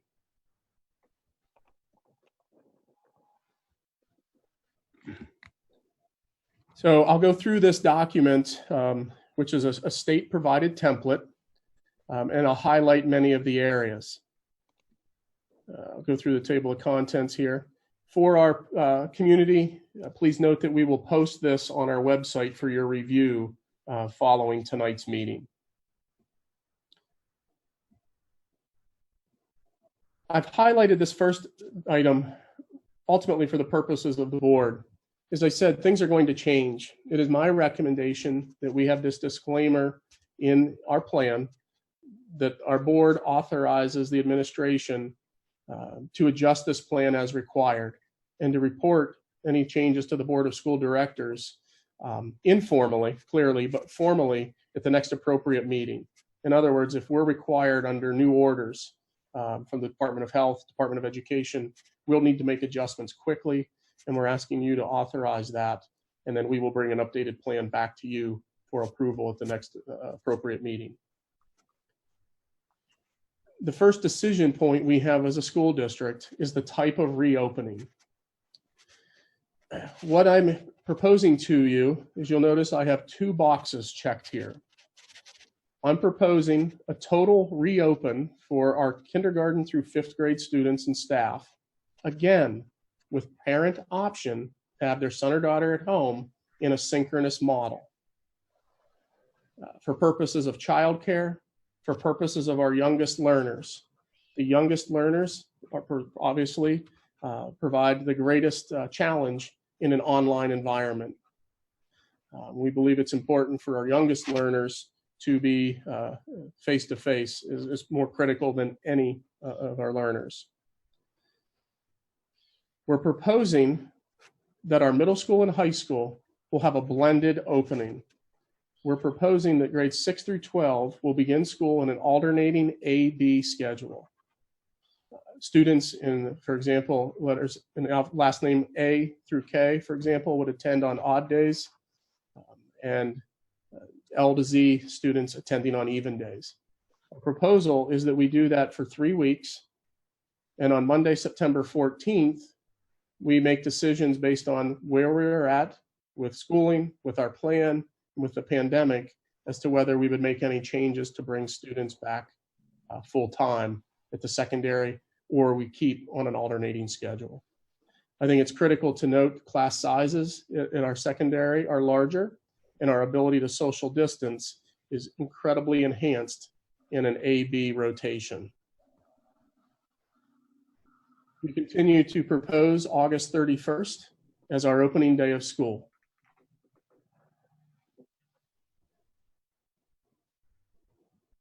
Part of our template requires us to share with you our pandemic team. We met as a committee, both optional modeling what we're looking at for our instructional model, an opportunity to meet in person or at home. So you see various administrators, and we had to identify, are the folks just there to help us and provide feedback into the plan development, or the both is, are they a decision maker throughout the carrying out of the plan? So you'll see those of us that are listed as both helped with plan development, but also will be involved in the decision making throughout, and those are pretty much, as you'll see, various administrators. We had parents, staff members, teachers, custodians, aides, community members, the parents who are physician's assistants, critical care nurses. Dr. Wahid, I'd point out, was unable to attend our initial meeting, and we're looking to reconvene this committee as we continue our work after tonight. So additional parents representing elementary, middle school, and high school. Okay. The very first sections of our plan then speak to cleaning and sanitizing and disinfecting. And there is a summary section here that's probably best for folks to read once we post that plan, but chart that follows gives some details. Our plan includes cleaning and sanitizing as being one of the key pieces of maintaining health and safety. That making sure our maintenance department knows they're reviewing any product that we would use to make sure it is an appropriate product to be utilizing for multiple factors of safety. High touch points being cleaned as frequently as possible, but minimum of 2 times a day. We'll be providing teachers through our federal health and safety grant money, disinfectant spray, microfiber cloths that they can use, and we will launder those and reissue those microfiber cloths for those purposes of cleaning. Our nurse areas will be cleaned multiple times per day. And when I get further in the plan, you'll see where we're looking at having multi-tiered nursing facilities where we have separate places for isolation should somebody be show symptoms while in school. We're actually middle school, high school, changing. We have 5 classes. So better in our modified block, it's only 5 transitions versus many regular schedules having 7 or 8. But students having an ability at the middle school, high school level to carry a disinfectant wipe in their book bag if they choose to help wipe their own desk down when they sit down is an additional safety measure. Our maintenance team working with outside air dampers and air circulation. The air circulation in a public facility like this circulates a great deal more frequently than our homes in the amount of fresh air that's drawn in. We can clearly do that better when temperatures are not 10 degrees nor 95 degrees. But ultimately, prior to COVID, we have systems in place that turn that air around at much greater rates than our homes. We, through our health and safety grant, purchased disinfectant for our transportation provider. And we've worked with them that they're cleaning buses after elementary run and after they return to the garage at the end of the day. So 2 different times a day cleaning those bus runs. We are looking at taking water fountains and eliminating use of a traditional water fountain. 5 of our 6 buildings currently have touchless water bottle refill stations where students would be able to refill their own water bottle without contact. We're using the health and safety grant monies to install 2 of those stations at Lingle, which is our only building that currently does not have a refill station. Hand sanitizer available, as much like when you go somewhere, hand sanitizer available. Looking at pedestal stands, battery operated or preferably foot pump, so we're not touching anything and we're not replacing batteries. I will tell you that hand sanitizer is a challenging product to find. We've had to split our order into a more pricey product to make sure we get something in-house, to make sure we have inventory to start, and having separate items on back order that are a reduced cost option. That item, we are utilizing our health and safety grant from the federal government as well. Classroom doors, we're trying to have locked and propped to reduce touch points for students entering classrooms. So that gives you an idea of the health and the sanitizing and cleaning side of our plan. The next area of the plan is social distancing and other safety protocols. Again, I mentioned class size. Social distancing is a challenge in any school setting. At the high school level, we have many sections of 30 to 32 students with a bulging enrollment in our high school. Another reason why an A-B rotation to start there will be incredibly helpful to reduce those numbers. And again, the parental option of having a child at home to reduce those numbers. Some of the key language, and we're as honest as we can be with this return plan, to the extent feasible. If we have every student attend, can we have 6 feet between desks? We cannot.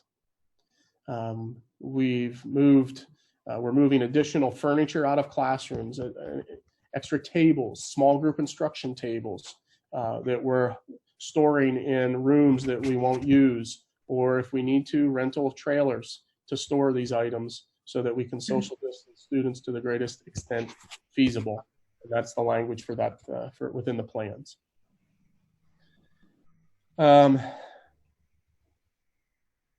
Seating arrangements are considered. Our seating arrangements, look at making sure desks are facing the same way. Students aren't in clusters, but all facing front to the greatest extent feasible. Specialty area teachers at the elementary, our art teacher, our music teacher, for example, will go to the classrooms. Classrooms will not go to the art room, so that we're not having 400 students in an elementary school all visit the same classroom. The idea is to reduce mixing of the student population to the greatest extent possible. In this section, we note here, and this was a topic, and we know this is probably the most polarizing topic in our society, and that's the face coverings. On July 1st, the Department of Health governor announced guidelines for utilization of face coverings. We clearly spell them out here, that students and staff are required to wear a mask in the school setting. It clearly says that there are exemptions for students, that any student who cannot wear a mask or face covering for medical condition, and further specifies some other items there, disability, mental health condition, or students who would be unable to remove a mask without assistance are not required to wear a face covering. Individuals who are communicating or seeking to communicate with someone who's in hearing impaired, it speaks to the ability to use a face shield. We have purchased face shields for staff as an option, and we'll look at those whenever we have a student with a specific need for hard or deaf or hard of hearing. We'll look at the importance of those face shields instead of a mask. Schools may allow students, and I'm going to back up here, pardon me, while I use my motion to turn my lights back on. Schools are allowed to have students remove their face coverings by the state's guidelines when they're eating or drinking at least 6 feet apart, when they're seated at desks or assigned workspaces at least 6 feet apart, or engaged in an activity at least 6 feet apart, breaks, recess, etc. So there are times when they could remove a mask. And again, in an A-B setting, we believe we can likely get to that point. In other settings, if not, we believe, where there are opportunities for a mask or face covering break, having students take a break and remove a mask. But at this time, we do not have the option of saying masks or face coverings are not mandatory unless there's those medical conditions. Okay. School visitations will be limited. Essential personnel only, not classroom visitors. We're not going to be able to have guest speakers. The intent is that schools are to reduce the sheer number of people and different people that enter the facilities. So safety protocols, we're looking at meetings, an IEP meeting done virtually, parent-teacher conferences, back-to-school night, open house done virtually. And community utilization of district facilities are recommended to be reduced on a day-to-day basis. For example, who knows if we're going to have fall sports or not? That was to be determined over the next month. I'm sure multiple entities will be weighing in on that. But there's a tradition of our football team having a spaghetti dinner on Thursday nights as a team. We've had to say no to that. We can't have additional individuals, parents, et cetera, being added into the facility based on the recommendations and guidelines. Cafeteria tables is an area I'll highlight here. Through our federal grant dollars, we are purchasing additional tables and chairs to expand eating space. You'll see our high school atrium will be a makeshift cafeteria to expand seating options. Our middle school new gallery hall, the same. Elementary is looking at different areas to add tables and space students out to the greatest extent feasible. We have plans where, if we need to, we are able to eat in classrooms and have students monitored. We have to do some things differently. At the elementary, for example, this plays in with recess. The traditional schedule, we have about an hour in the middle of the day. Students go to lunch for a half an hour and recess for a half an hour. In order to not mix students to the greatest extent, our plan would be to not have a recess associated with lunch. Students will eat. Their lunch will be 35 minutes. Helps us meet some contractual provisions for teacher lunch and teacher planning. And then they'll go back to class. Each classroom would be assigned a recess time where their individual teacher will take them out for a recess throughout the day. If they have a morning special, such as art, they would use the afternoon where they would have a 20-minute recess. And if they had music in the afternoon the next day, their 20-minute recess would be in the morning with their class, maintaining that congregate of kids and not mixing that population anymore. They're as minimal as we can.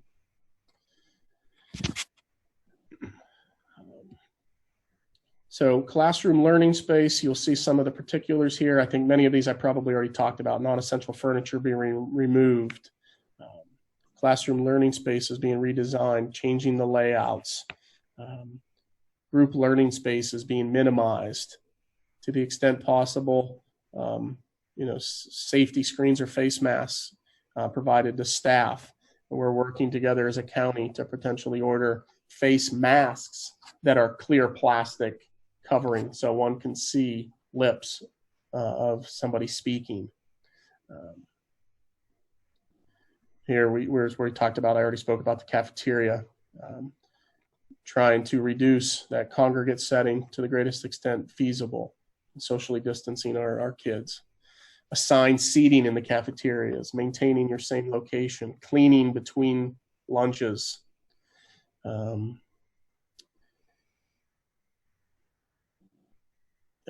Cafeteria lines will differ. If we're in session, our kids will not be able to have the same total meal options. It won't be more of a selection where you choose something from one cafeteria line and another topic from a different line. We'll likely we were looking at prepackaged meals with still some options for kids to get a meal, so that we're reducing that potential exposure. We're looking at our schedule for cafeteria arrival where it's staggered. So not all kids are arriving at the same time. Elementary kids walking down the hall, socially distanced, their line being a little longer. We almost joke, like mother duckling, kindergartners, you almost walk with a rope with a knot every 6 feet to give you a visual of what that might look like, and having to teach our kids how we have to behave if we're going to be in session. A couple other things when it goes with the congregate settings. Morning arrival is a significant challenge. Middle school and high school students arriving off of buses, parental drop-off, student drivers, in large part in the past have congregated at the high school in the atrium, at the middle school in the gymnasium and new gallery hallway. That cannot happen. We're working with our Teachers Association to adjust their workday, middle school and high school. They typically work a 7:45 to 3:15 school day. I'll emphasize there that that's their contractual workday. Most of our folks are well before that time and work well after that time as professionals. But looking at secondary, beginning their teacher workday at 7:15, as when students arrive, middle school and high school, having to walk directly to their first period class or their homeroom at the middle school, so that there is not congregating involved. Our Teacher Association leadership has been great through those discussions. At the elementary, the same thing exists. Our elementary contract day provides some teachers with some time contractually before kids arrive. Our elementary kids, the same thing will need to occur. They'll go straight to their classrooms. So although we don't have to adjust the contract day for our elementary staff, they will receive students earlier, and that will have an impact on them. That is less time for them to be preparing for the day. So we know that'll be an impact as well.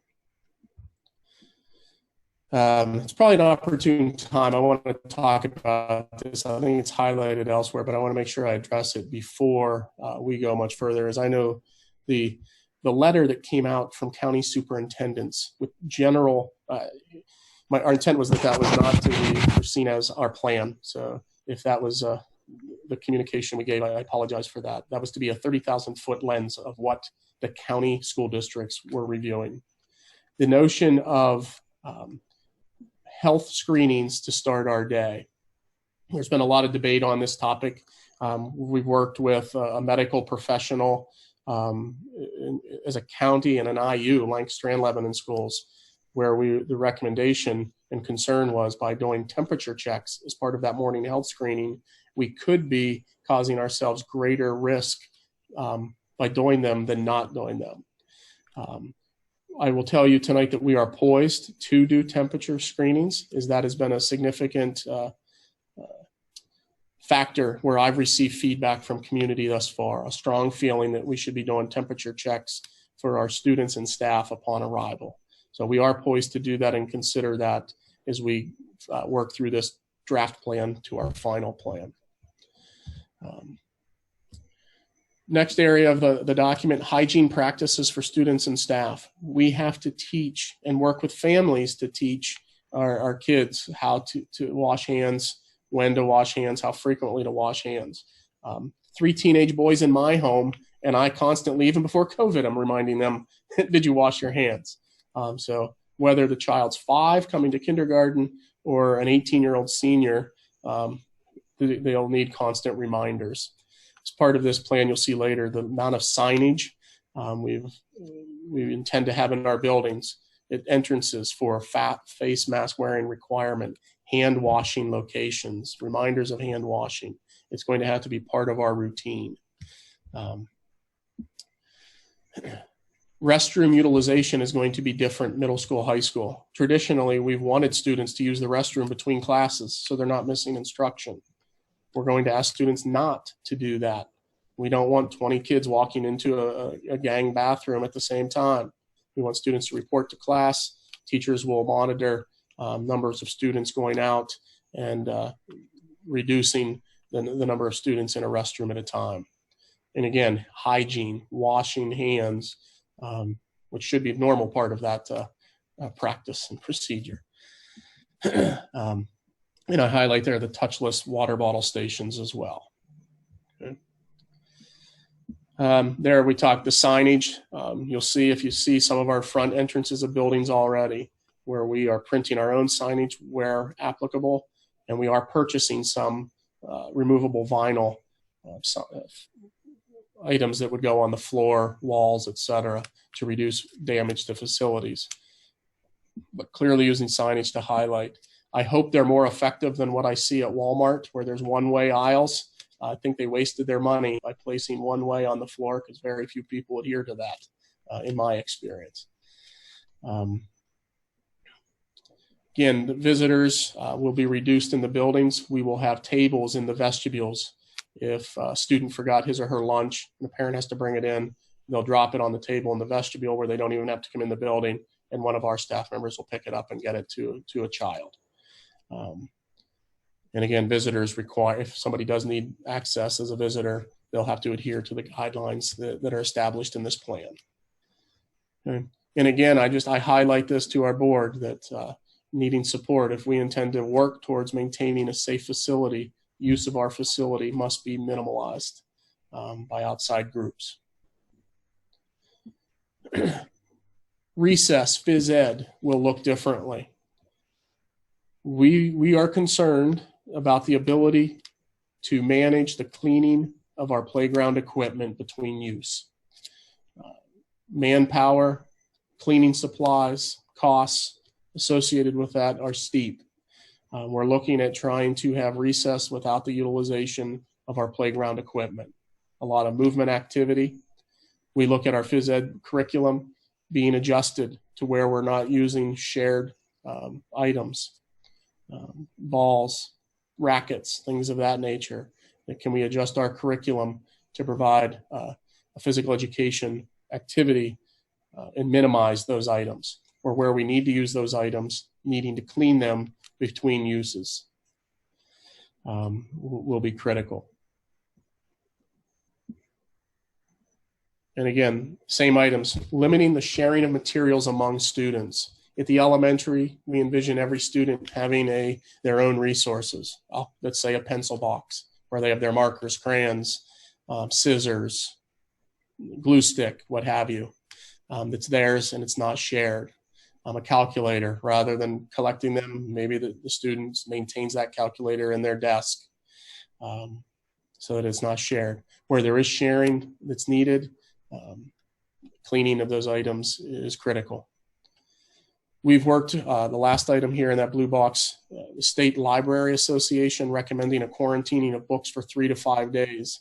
Initially, there was thought of not being able to have library book checkout or utilization of classroom libraries.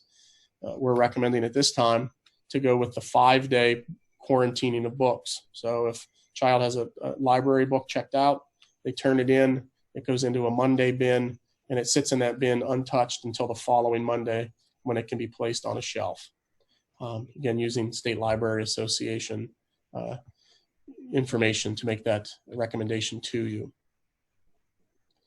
Staggering the communal spaces. Our high school students, interestingly enough, when I came to Palmyra 8 years ago, our kids don't use lockers, very few of our kids. Our middle school students do use lockers. That is a huge congregate area that we are looking to eliminate and have students not use lockers at our middle school. Unless there's an individual need, we would work with individual students to assign and utilize a locker. That will remove a congregate area. Transportation. I will tell you, transportation is one of our biggest areas of concern. It is one of our greatest challenges. A $1.5 million budget to run the buses we do. We don't have the ability to enhance that or expend additional dollars there. Our ask is to encourage parents in our operations to transport their children if at all possible. Masks, again, required on a bus. Siblings sitting together on a bus. Assigned seating on the bus. Cleaning the bus after the morning run. And again, maximizing the means of kids getting here in another manner. We also believe that at the secondary level, having the AB rotation will likely cut that transportation need in half immediately, which will help us greatly. And I've already talked about that morning arrival time and the needed changes we have there.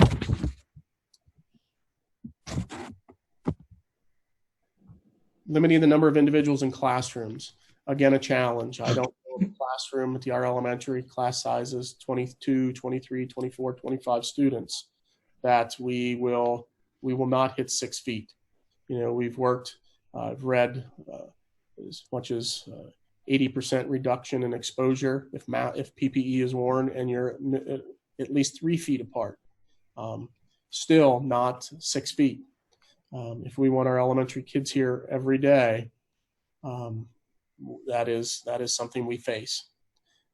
We've gone through, principals have gone to classrooms, teachers have already been in, they're arranging furniture, they're looking at options, and I think I'm safe in sharing that a minimum of 3 feet separation is evident, but we can get slightly more than that as well.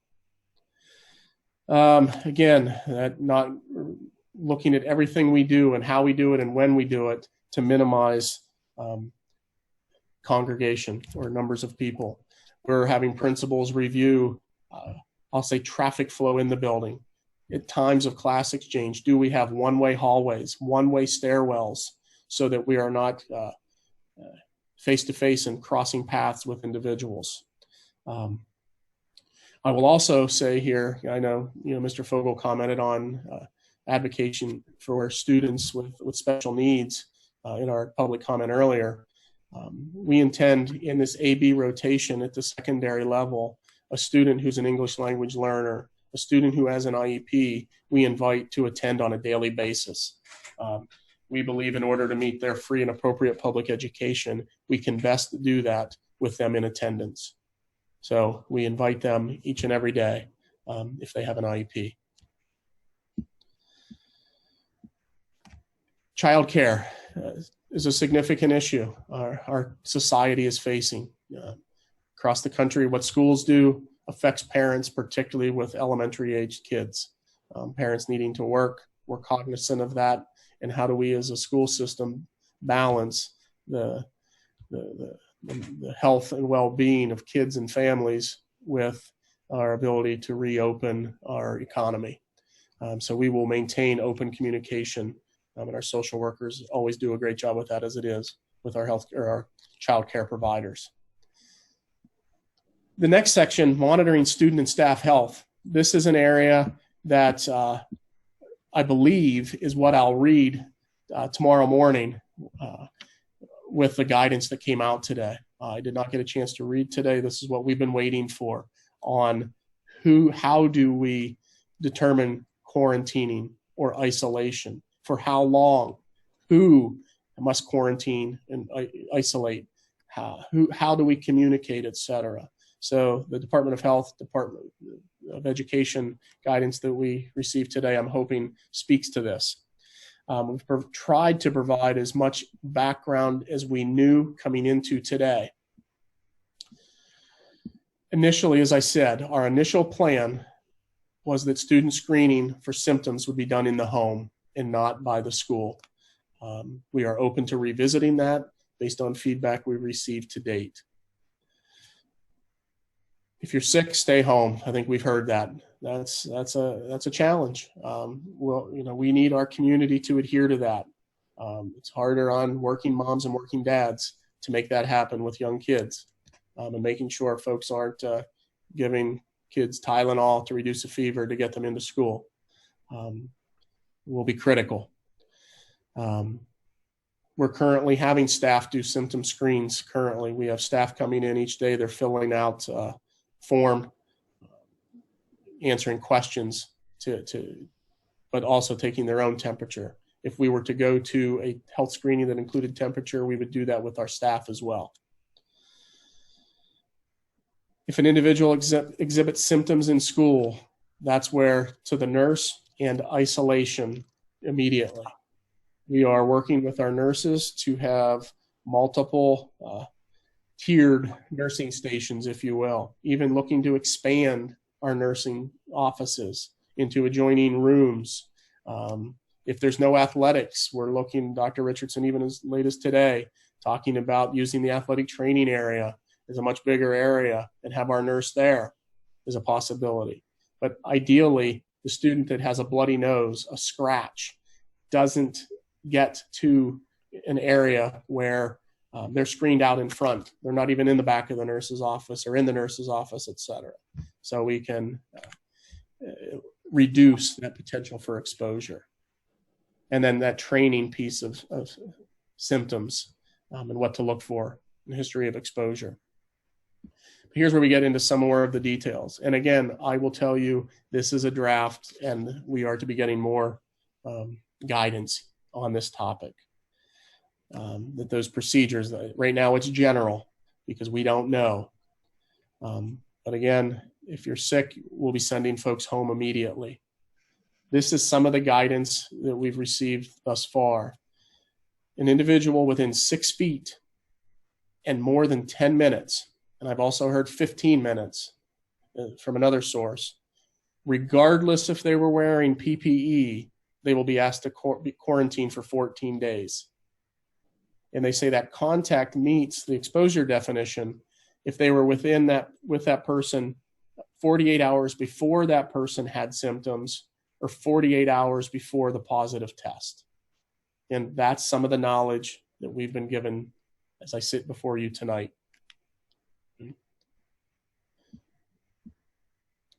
Returning isolated or quarantined staff, we are educators, not medical personnel. We'll be working with the folks in the medical field, whether that be a physician, the Department of Health, for clearance before a student or staff member can return if there was a positive test, or if the test was negative, when they can come back. And again, some of the language here, this could change, but this was some of the language we've been seeing. Individuals would be isolated for a minimum of 10 days and 3 days without symptoms, whichever is longer. And I provide an example there because it's kind of confusing. So if you're in isolation for 9 days before you're asymptomatic, you must stay in isolation additional 3 days or for a total of 12 days. Our communication tools, I hope our community felt that we communicated sufficiently from March through June during our continuity of education. The feedback we received was that we did. We will try to over-communicate. Honesty and transparency will be paramount as we work with you. Your sons and daughters' health and the health of our staff is critical to us, and we will maintain that communication to meet the law and keep people informed. We also must adhere to HIPAA regulations, so we're not going to be able to communicate who was potentially exposed, the person that is positive, et cetera. there will be a level of anonymity there that we're not allowed legally to violate. Okay. Bernie, if somebody does test positive, like say a teacher tested positive, are you closing the schools for 2 weeks, or are you just isolating that person? Again, that's the kind of guidance that we're hoping to have from the Department of Health. Okay. We'll work with the Department of Health that will help us make some of those decisions. They'll work with us on the contact tracing and determine the breadth for which we would need to isolate and or quarantine.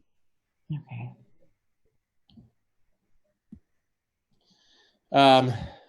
Other considerations, you'll see, again, protecting students and staff at higher risk. We will work with families for students who are at a higher risk in providing what we can, again, under what we can, as well as an ability to meet the law. Same with staff with ADA-based accommodations as appropriate and lawful. Face coverings, we've talked to that. It's the law.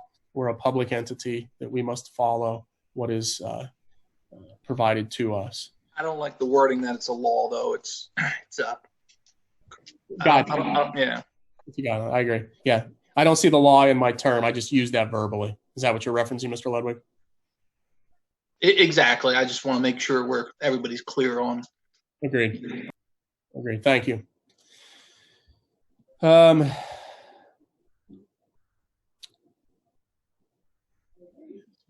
These are some just general things with staff being assigned at each building in alignment with policies and procedures to meet the best needs of our learners. Professional development, what are the things we need to do to train students and staff? We need to work on sign and symptom training. We're working on instructional strategy training. There's going to be significant learning curve. The continuity of ed we provided March to June is not what we intend to deliver. I encourage our parents that are considering cyber schools to take a look at this topic. My understanding as I sit before you is they are largely asynchronous models, much like you had in continuity of ed. We intend to provide a synchronous option where you're going to hear and see teacher screen and deliver that instruction to as close as possible to sitting in a classroom. I think it's critical that I share with you that there are certain courses that are troubled to lend themselves to that. High school, middle school, I have a Woods class. How do I instruct a Woods class remotely? There are some challenges associated with that. When we look at some music courses, we're working with professional music organizations, medical field to say what the dangers of choral and instrumental music with COVID exposure and droplets that are airborne. So we're reviewing all of those items as well. Symptom checking, that educational model, we need to educate folks there as well, and on the hygiene guidelines. So you'll see, and then I'll be the lead person on our communications plan as we have needs. Largely with staff issues, Noel and HR will be our communication point person there, and working with our staff members through this. So, and then the end of the document, the last few pages, just that, it's a summary. This speaks to what I just reviewed in a summary format. Maybe you wish I would have started there. So that's our plan. Again, some highlights is making sure I didn't miss anything as we go through, but I just want to emphasize the fluidity of what we're trying to offer, whether it be green, yellow, or red, I think is critical. That given a decision that comes down at 7 p.m. one evening, we can turn around the next day and continue our instruction, and people just being in a different location. So at this point, July 16th, this is what I share with you, given the guidance that I know coming into the morning. Again, knowing there was more guidance that I've yet to read. A couple other things before we get to questions, if I may. Mr. Connell, and I guess it's Mr. Geib as chair of this committee, two of the other highlights I'd like to share with you, and we can come back to this document, and knowing we will. The two other agenda items tie into what we're proposing, if I may go through those as well. In order to make some of this happen, School Code Section 520.1 speaks to emergency status. In the spring of last school year, the governor and the legislature through Act 13 allowed us to not hit the 180 days, 990 hours of required instruction. That is not in play this year. We're required to hit that, and it's traditionally what's called, I'll use the word seat time. This resolution that I have before you would authorize us to, whether it's the start of our plan or whether we need to adjust partway through, but basically authorizes that this is an emergency, that we have to provide alternate means of instruction in cases, and that we are working in that virtual realm to meet the 900 hours of instruction at elementary and 990 hours of instruction at the secondary level, as well as the 180-day requirement. So I recommend this resolution to the board to adopt at our next meeting on July 27th as part of the plan. And associated with that is the other attachment is the emergency instruction template that has been provided to us from the Department of Education. And you'll see here school start date, end date, and number of days. And I'm going to get to our district calendar. So parents, don't panic when you see an August 28th start date. I'm going to explain that shortly. We're still looking at your children in school starting August 31st. So, and we speak to our one-to-one ability. Another important factor in our plan, elementary parents. Last year, we issued iPads to families in need. Some kids had an iPad. Some kids had a Samsung tablet. Some had a Mac laptop. Others had a Dell desktop. This year, our 3-year-old iPads are coming off lease at our middle school. We're issuing those iPads to every elementary child. That same device is what will allow us and our teachers at the elementary to share screen and do synchronous learning. So this template, basically speaking, that we're going to adhere to those state requirements in school code. And I provide a quick sample. The PDE actually provided this sample to us as the required appendix. So this is the level of detail they wanted in a cycle. So an elementary division that we're in school is our plan. In the secondary setting, should we need to alternate, that we're recommending to start with an A-B type scenario. Okay. And then with our students attending daily, if they have an IEP, EL, et cetera. And then the final piece of this puzzle, the district calendar. Our board adopted a district calendar, I'll say back in January or February, that maintains a start date of school of August 31st. My recommendation is that we adhere to that start date, but I'm recommending 2 changes to you tonight. I'm recommending that Friday, August 28th, become an Act 80 day. What the Act 80 legislation allows us to do is that would count as one of the 180 student days, but students do not report. That is an additional training day. By doing that, if I go to June, our current calendar has us last day is June 10th. Our last day would become June 9th as a result. So 1 student day being used for training. Okay. The second recommendation I have for you is September 18th. It's a Friday, 3 weeks into our school term. And you heard me earlier reference a decision point of September 14th, that we've had a couple weeks of alternating schedule, middle school, high school. On the 14th, making a decision on, are we recommending a full return for all students, middle school, high school? Are we looking at continuing in AB? Do we need to involve elementary in that? But recommending Friday, September 18th as an Act 80 day. A second day counting as a student day, but a day for training, a day for reboot. What do our teachers need after having done 3 weeks of teaching in this model? We know we'll have more to learn after we have a few weeks under our belt and we can regroup, instruct, and continue to enhance our product that we're delivering to our kids. We believe that using these 2 days as Act 80 days and provide enhanced training will make our 178 other days more effective.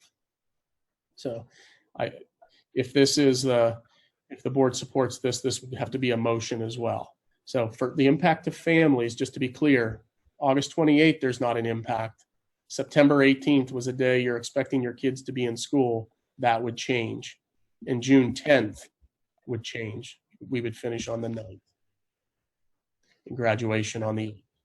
So that would need to be a board motion if you're supportive.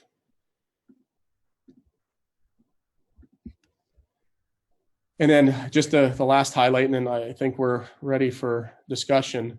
The proposal is families need to plan, we need to plan. Looking at,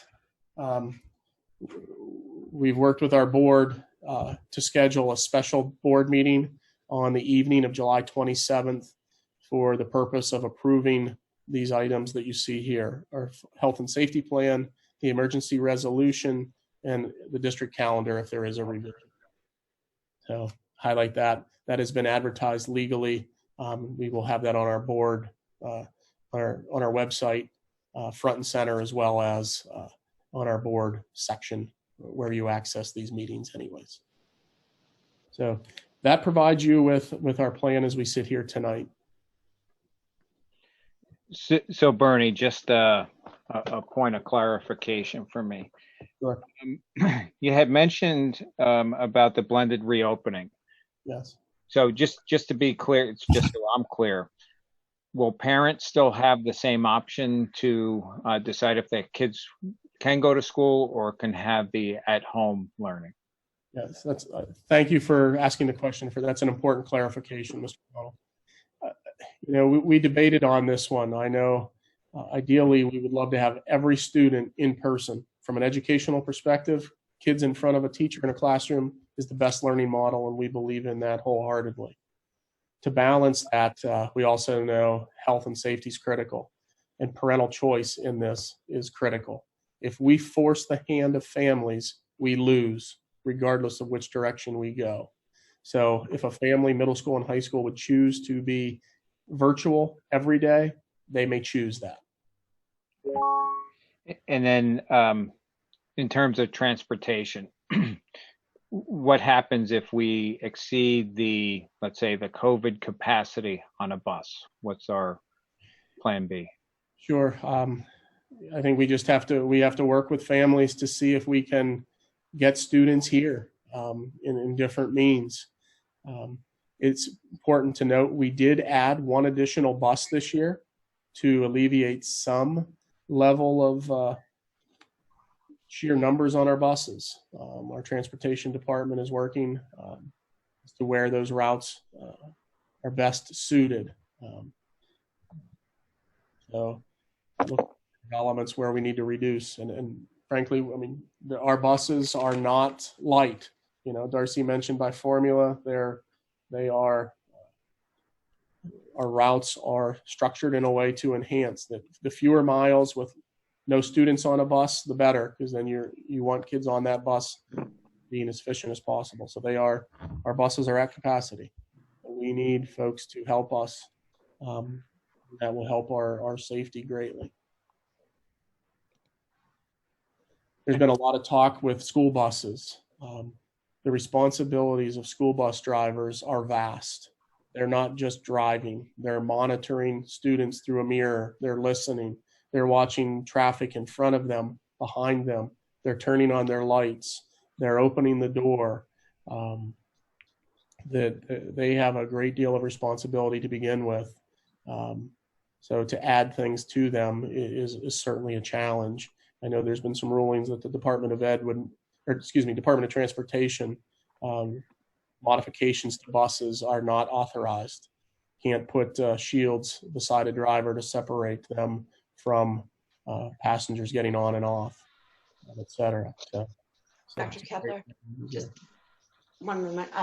I just wanted to ask, and how can we ensure that the drivers, are actually doing the cleaning after each of the runs? It just, is there going to be a checklist or something like that?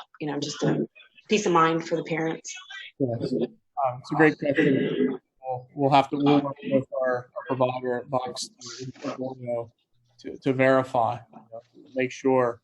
I think one of the last things bus drivers do every day as part of a checklist is to walk up and down their bus, making sure they don't have little kiddos sleeping, and they've failed to get off the bus. So I think that's part of that routine. Has the bus been wiped down and cleaned accordingly?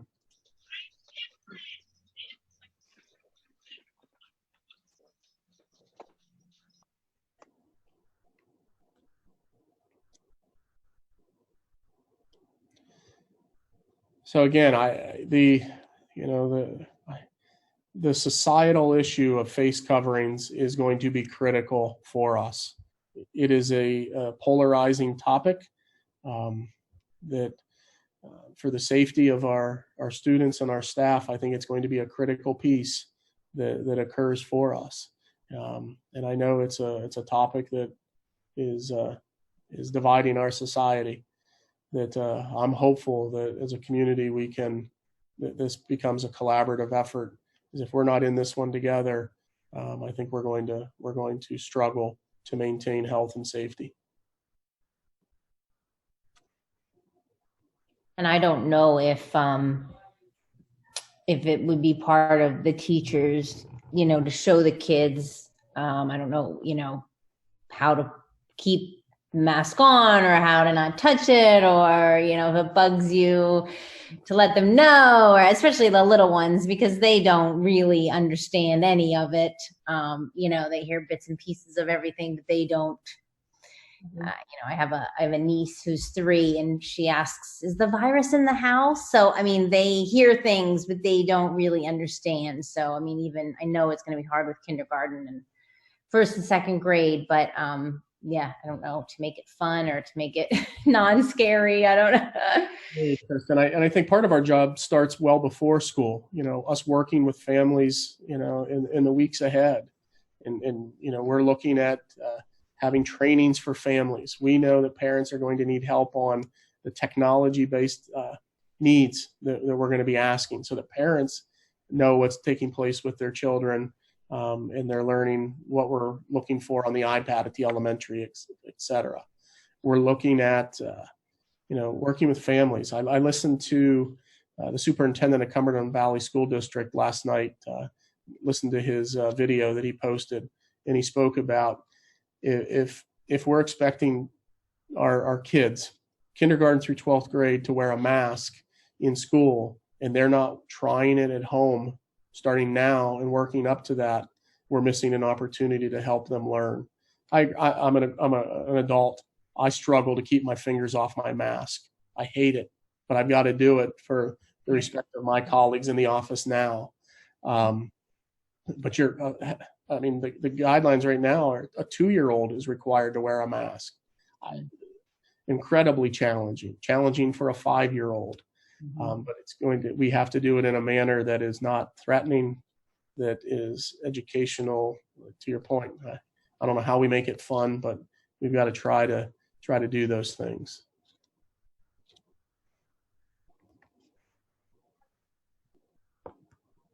Okay, any other comments from any board members, questions?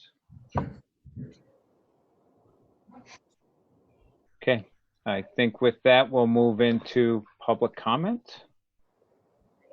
So the first I have on the public comment list is Mr. Hofsas. So as soon as I can get you unmuted, you're unmuted. Mark, if you want to say hi. Hello. How are you? Okay, so you have 5 minutes, so you can have the floor. Great, thanks. I'll apologize in advance. I did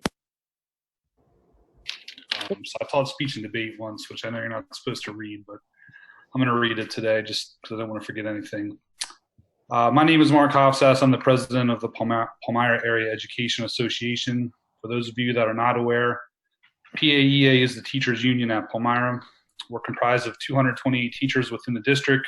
This accounts for 98% of our teaching staff.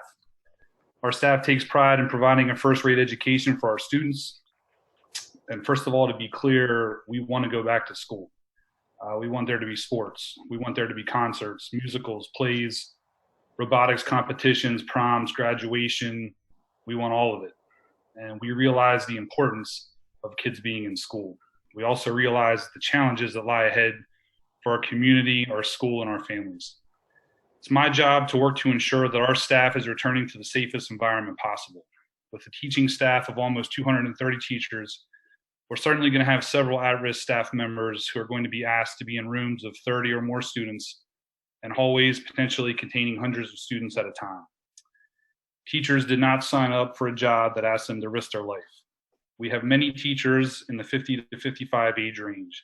These people are concerned and apprehensive about the reopening plan. Just yesterday, I communicated to all teaching staff that PAEA is working jointly with the district to ensure a safe environment. I reiterated to my colleagues that we need to trust this community, this administration, and this school board to provide a safe environment, and also that I'm confident that they will do so. Parts of our executive council went over the reopening plan on Wednesday with administration, and it's obvious a great deal of time, effort, and care was placed into the construction of this plan. The majority of the plan covers mitigation factors such as cleaning, education, hygiene, social distancing to the best of our ability. With that said, I do have some reservations about the plan as it stands now. If we want to be able to have school, have sports, have social activity, we have to ensure that we're doing everything within our power to mitigate the spread of the virus. Any ability for students to opt out of mask wearing is something we do not agree with. It's not fair to their classmates nor to the staff for this to be an option within the confines of the building. The vast majority of scientific data coming out put mask wearing as the single most important factor in mitigation. I feel we need to be full force and in one voice behind this factor. We also strongly encourage the district to continue to find a way to provide temperature screenings upon entering buildings. We fully realize the logistical issues this presents. We also feel it provides a safer environment for our students and staff. Screening was talked about at length at our meeting yesterday, and I was glad to hear Dr. Kepler say the district is exploring ways to make this happen. We also are concerned about the contact tracing component of the plan. Again, I realize the logistical issues of this. I'm also confident our administration will find an effective way to make this happen. With the bolstering of these three portions of the reopening plan, I'm confident that we'll be providing a safe environment for both our students and staff. I want to conclude by saying that whether our district is in school, doing a hybrid model, or fully remote, our staff is ready and able to provide a quality education for all of our students. Thanks. Thank you.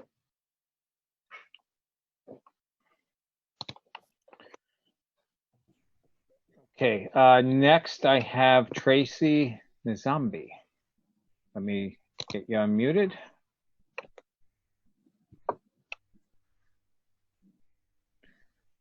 Okay, Tracy, can you say hi? Hi. Okay, Hi. Floor is yours. Thank you, and thank you to all of you guys working so hard in these difficult times. I just have 3 questions. I'm just going to read all 3 of them at once, and then if you guys don't mind answering. One is, if a family chooses online school and needs to change to in-person school or vice versa, will they be able to make that change in the middle of the school year? Second question is, if too many families select in-person school, then what is logistically manageable for the social distancing? How will it be determined who is allowed to do in-person school? And lastly, if a student who is doing in-person school is sick or needs to be quarantined for any reason, can they join the online synchronous learning during their quarantine period and then return back to in-person school? Okay, thank you, Tracy. Bernie, I'll let you answer that one. Sounds good. what our plan is to communicate with families and have a decision point right around the first week of August, is so that we have time to plan and staff accordingly based on the data we get. So that gives you an idea of when we're hoping to have families make decisions. We're going to need several weeks to turn that around. If an individual, we're asking families to commit for terms. So that being a marking period at the secondary or at the high school, and trimesters where applicable. So if you choose to be at home, things change at the end of the marking period or trimester, we are able to make that transition. In terms of social distancing, we know that elementary, we believe we can social distance. If every student were to attend, which we know is not going to happen, we're able to social distance to the extent feasible, roughly around 4 feet is what we're seeing. For every student that chooses to be at home, we can reduce that to a degree. Our intent was not to limit that if all 25 kids' parents said we're coming in under this plan, then we're coming in and social distancing to the greatest extent. And as pointed out, that PPE or facial covering would be critical. That's the driving force in our middle school, high school. Is there potential that we could be alternating schedule throughout? That is possible. Larger students, more students in a class may drive us to that point. Sheer numbers of kids, you have 1,200 students in a high school, we may need to be looking at that as a long-term solution. So hopefully that answers that question for you. In terms of sick and quarantining, absolutely, we're working with, what I see is potential of 2 scenarios at the elementary. What I would love to do is have enough staff to have a fully online class per grade level. Say we have 30 students in 3rd grade that their families want them to be at home. Ideally, I have a teacher that solely does that online portion, and that the rest of my 3rd grade, for example, doesn't have to worry about that. The flip side of that is, I think we're kidding ourselves if we don't believe we're going to have the need to quarantine or isolate. So all of my teachers need to be poised to do that hybrid model. Even in 1st grade, for example, there's 18 kids sitting in the room and 4 at home. We need to be able to deliver that instruction because that's likely going to happen. I don't have the staffing to have 1 section at every grade level. We're looking at how we can try to get additional staff. Are there staff members I can use differently and assign them a grade level instruction, or work with our staff if we have a need and can staff a fully online offering, and we have a staff with a health need that can also meet that job requirement, we could have that staff member do that as well, and keep our staff healthy. But in essence, to answer your question, yeah, if a student has a need to quarantine, they might be asymptomatic, physically fine to attend online school. We want them learning. Yes, we would have them attend, whether that's with their own class and teacher who now has to make sure they're picking up that online portion, or if we have an online section and they switch over to that. But we want learning to continue. Okay, thank you. Dr. Kepler? Okay, moving on, I have Barb Ewey. Barb, can you say hi? Hello. Okay, Barb, you have the floor. All right. I heard everyone talk about what the school is going to look like and how you want to open. However, having special needs children that are coming to that school, I seen that it was kind of glossed over on some of the things that I need to know. And one of them is if special needs kids are going to school daily and then all of a sudden you go to a red phase, number one, how is that going to look for the kids? Because they just don't, at the flip of a switch, be able to go from one learning environment to the other, especially when you have one child who's doing intensive learning. And, you know, the other things that, you know, where my child gets speech and OT and PT, you know, where does that leave my kids with, you know, the speech and OT? And I also hear like a lot of the mask pushing where my kids can't wear masks. And I feel like, you know, is this going to become a bullying issue or some sort of issue in school? Because I hear everyone talking about pushing the masks and we should be doing it now, but there are some kids out there that literally cannot wear them.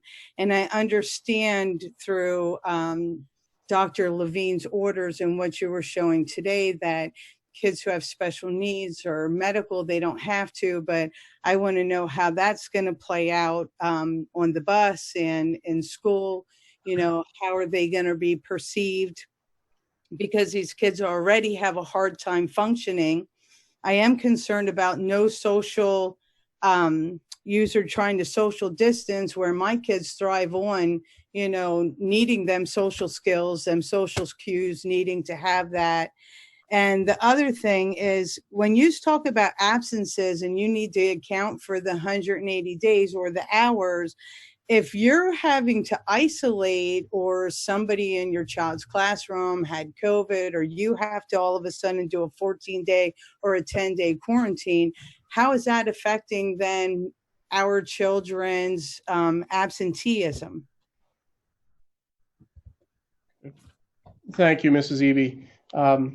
In terms of speech OT related services in a student's IEP, we are working with our service providers, whether those are our speech clinicians or whether it's our contracted occupational therapy, physical therapy, to provide those services to the best way we can, knowing that some of those might need to occur remotely. Some of those are contractual that we're working with those providers. And what that looks like, both in service delivery model and in contractual costs. So, but we're aware of that issue and we'll work to deliver those related services. In terms of you know, masks and bullying, again, it's probably one of our greatest concerns as well. I would say if we watch, you know, the social media, community, national community, I'm encouraging our community of Palmyra to model for our kids the expectation of respect and understanding as we're in this together. If we polarize this issue, we're going to be hard pressed for our youth to not model that same. So our expectation, and we'll help model that, is that it has to be a respectful decorum. We're not going to be able, that guideline actually states that we are not able to ask for anything in print from a physician. That if family says there's a medical condition, there's a medical condition, and we're to accept that. That's great, but it also concerns me. That could that number of folks not wearing a mask increase? If we want school to be in session, we need to work together as a community to make this happen. We will do our best to not tolerate quote unquote bullying in either direction. I don't want somebody bothered for wearing a mask or not wearing a mask if they have a medical condition. In terms of absences, I see it, Mrs. Eby, as the same as in normal experience. So a student's sick, they obviously are out sick, they have a parent note or a doctor's note is needed. And that doesn't affect that 180-day scenario. We also understand, if there's a situation with COVID, there's, or what have you, that somebody's out ill, that compulsory attendance, nobody's getting cited or things like that if there's a true COVID related issue. So I hope that answers your questions. In terms of just general student need, Absolutely. We know that I wouldn't be in this role if I didn't believe that public brick and mortar school face-to-face is the way to best deliver instruction. That if we're forced by pandemic that's out of our hands into a situation where we're teaching remotely, we're going to do the best job we can to meet free and appropriate public education for all of those kids. Well, you're missing one question, because special needs kids or kids with IEPs can attend school daily. My question is if for some reason we end up in a red phase or whatever and the school closes, how are you going to make that adjustment for them? As I stated, for kids who have more of an intense kind of learning curriculum, because when this happened in March, it didn't work out so well last year. So I want to know if there's better things in place that will take place this year. Sure. Certainly, I think turning around what we did in a week in March was a tall task, and our staff, I think, did a yeoman's job for not having an ability to plan. We're working on those plans. I think by being able to deliver a synchronous live option, we'll be in a much better place. Can I sit here and tell you it's exactly the same thing as your two children sitting in our classrooms? No, it's not. But we'll do having live synchronous learning, we'll be able to work towards meeting fate. Okay. Thank you, Mrs. Eby. We're going to move on. If you have further questions, certainly contact the school principal or the district administration office. Thank you. Okay, next I have Jody McGough. Jody, I'm going to... Hi. Hi, Jody. Just give me 1 second, please. Okay, the floor is yours. Thank you. Some of my questions are already answered, so that's good. But I do have two that I wanted to ask. I'm wondering, you didn't bring it up in terms of visitors, but I'm wondering if you've made a decision yet if like behavioral support staff such as BSCs, TSSs, et cetera, will be allowed into the building. And if so, will there be like more strict protocols with that? And you don't really have to get into too much detail, but I'm just curious if that has been decided upon yet. And then secondly, I'm just wondering if there's going to be any type of incorporation or implementation of some like mental health programs or awareness, because I really think in addition to the physical safety of staff and students, I think the mental health is also a concern of everybody, staff, students, parents. So I'm just kind of wondering if there's any thought been given to addressing that with kids and teachers, going forward, because things will definitely come up. If it's okay, Dr. Kepler, I can speak to that. Please. As far as visitors, we are going to be limiting visitors that aren't directly related to any academic support. So a BSC, a TSS, we find that they are partnering with us in the education, so they would be permitted in the buildings. Parents, volunteers, with somebody wanting to come in and eat lunch with a child, we will be limiting that. As far as, and I didn't even write your second question down. Like mental health. Oh, the mental health, yes. I am in the process working with administrators across the district to form a professional development plan. And one of our topics that we would like to be able to provide would be some areas of mental health, trauma-based things that we could share with our staff, maybe partner with our guidance counselors, our other supports within, psychologist supports within the district, and have teachers have some training before we return to school, just to see what are some things that we can see, if a student is struggling or things like that, and then maybe some suggestions on how we can help within the classroom. And even like administratively, will there be anything for like you guys and teachers and, because people are obviously concerned as well in this process. Not felt any stress, Jody. What? Not felt any stress. None. None. We have no stress. Yeah, Good sure. point, Jody. I don't know that we thought about ourselves, but yes, that's a very good point that I will write down. Thank you. Yep. Noelle HR works with us through we have our employee assistance program for all of our staff. And we have each other. We work to try to take care of one another here. So. Okay. Thank you so much. Thank you, Jody. Okay, next I have Paul Fogel. So Paul, just hold on a second.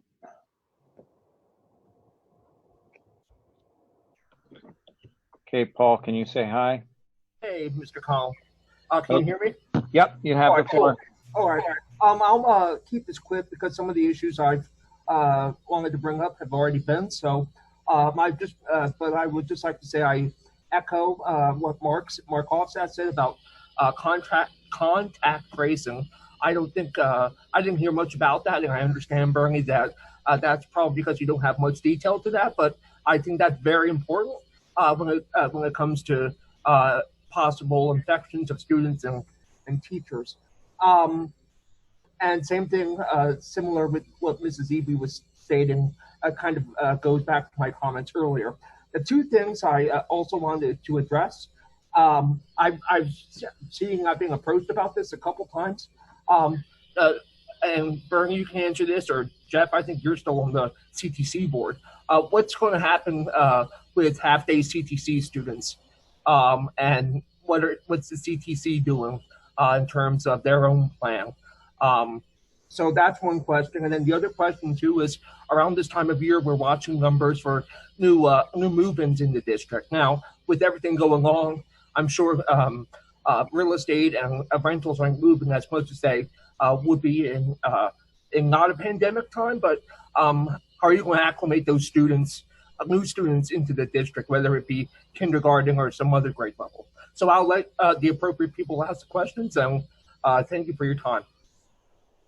So we'll, and any members of the team, you feel free to help answer as well. But contact tracing, Mr. Fogel, as you point out, we know that's an area that needs to be strengthened in this plan as further guidance comes out, and working with the Department of Health. That is mission critical. CTC plan, it's a hands-on environment. The CTC is looking to operate and work within the confines of hygiene, social distancing, PPE, et cetera.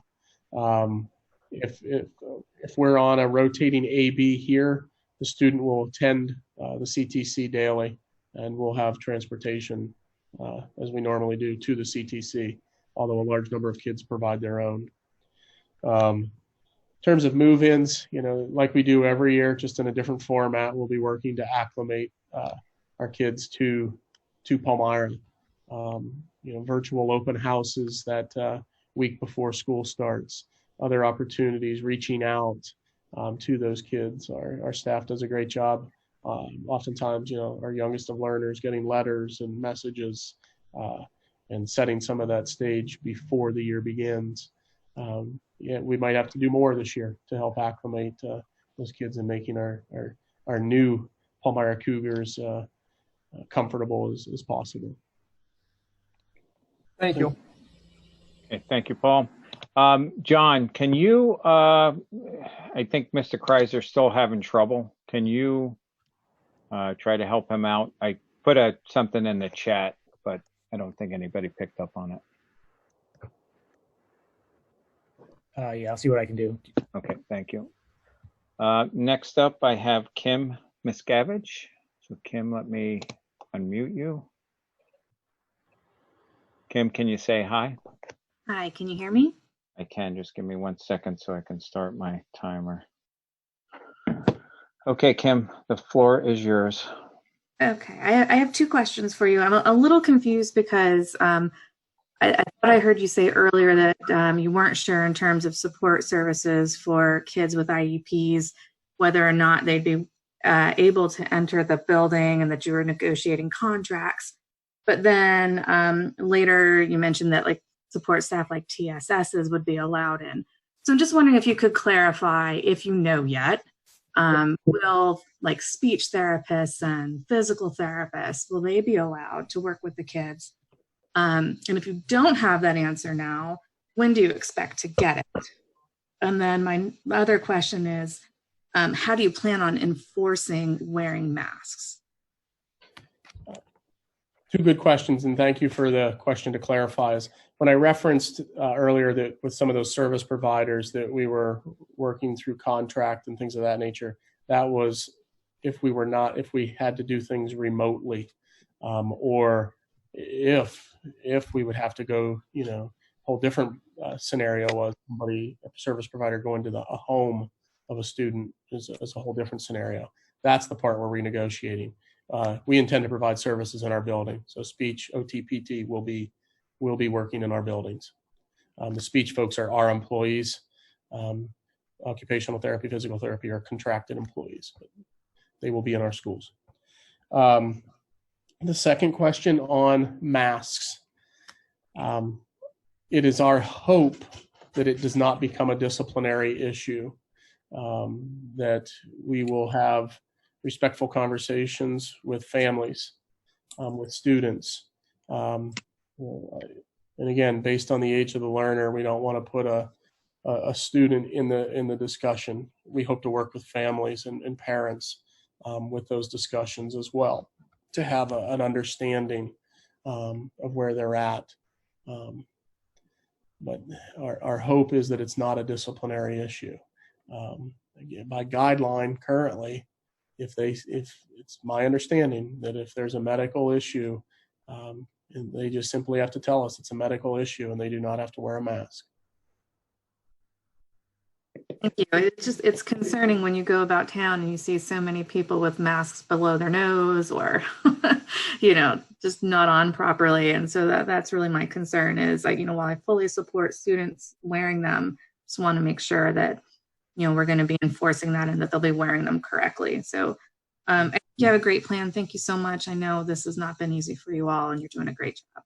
We appreciate that and share the same question and concern that you have as well. Bernie, if they can't wear a mask, can they wear a shield? Yes, thank you for that. That's a good clarification too. Face coverings is the word that's utilized in the guideline. And as of the July 21st order or guideline, shields are allowable. And as I said, we ordered enough of those to issue to teachers and staff if that's preferred.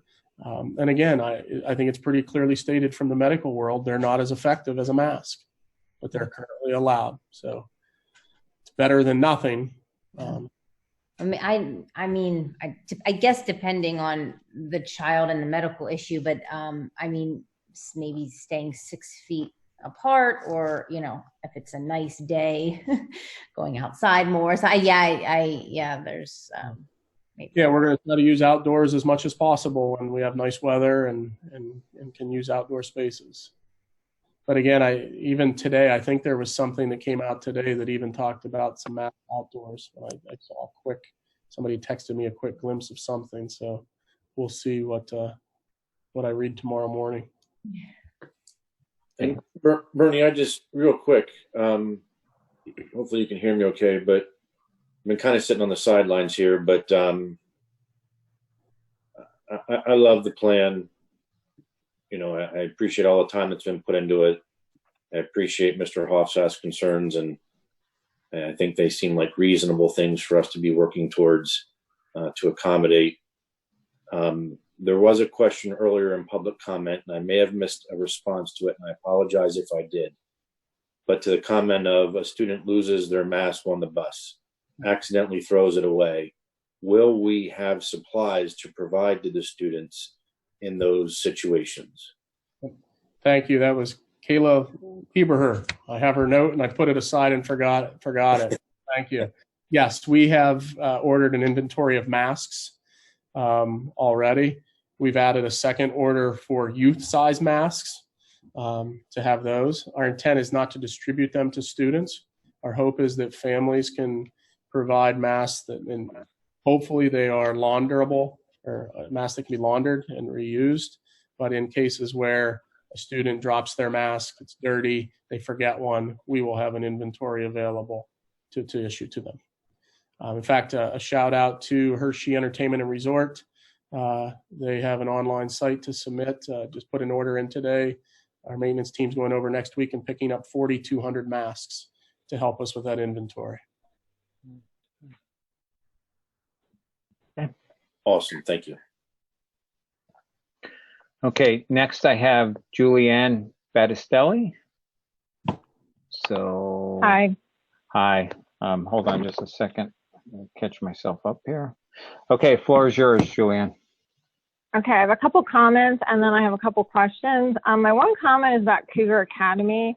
And through the past few meetings that I've listened to, and also knowing and our family using Cougar Academy, I feel like the district and the school and some members of the school board don't know how to utilize Cougar Academy to our benefit as far as a district and saving money. To hear that a board member has chosen to use one of these charter online schools that cost the district money through taxpayer money, I know he's not the only one, and I'm sure there are others because they don't feel like they can put their children into school safely. I feel like Bernie and KK, we need to educate our district better about how we can use Cougar Academy, where that you can use it for one class or you can use it for the entire day. I think it's looked at as something that maybe only athletes use, but we've used it for our oldest child because of severe social anxiety and getting her out of the school district, out of the school more, but still using the school district for what she thrives for. So I feel like, you know, Cougar Academy has been published in all the emails as if you want to use this for your child, it is available, but there's no real education of how it can be used. So some way I feel that needs to be promoted so that we can have as few as possible families going to Commonwealth and all those things that cost our district taxpayer money. The second thing is we have a 2020 graduate, we have an incoming sophomore and twins who are going to be in 4th grade. Our twins, they currently have IEPs.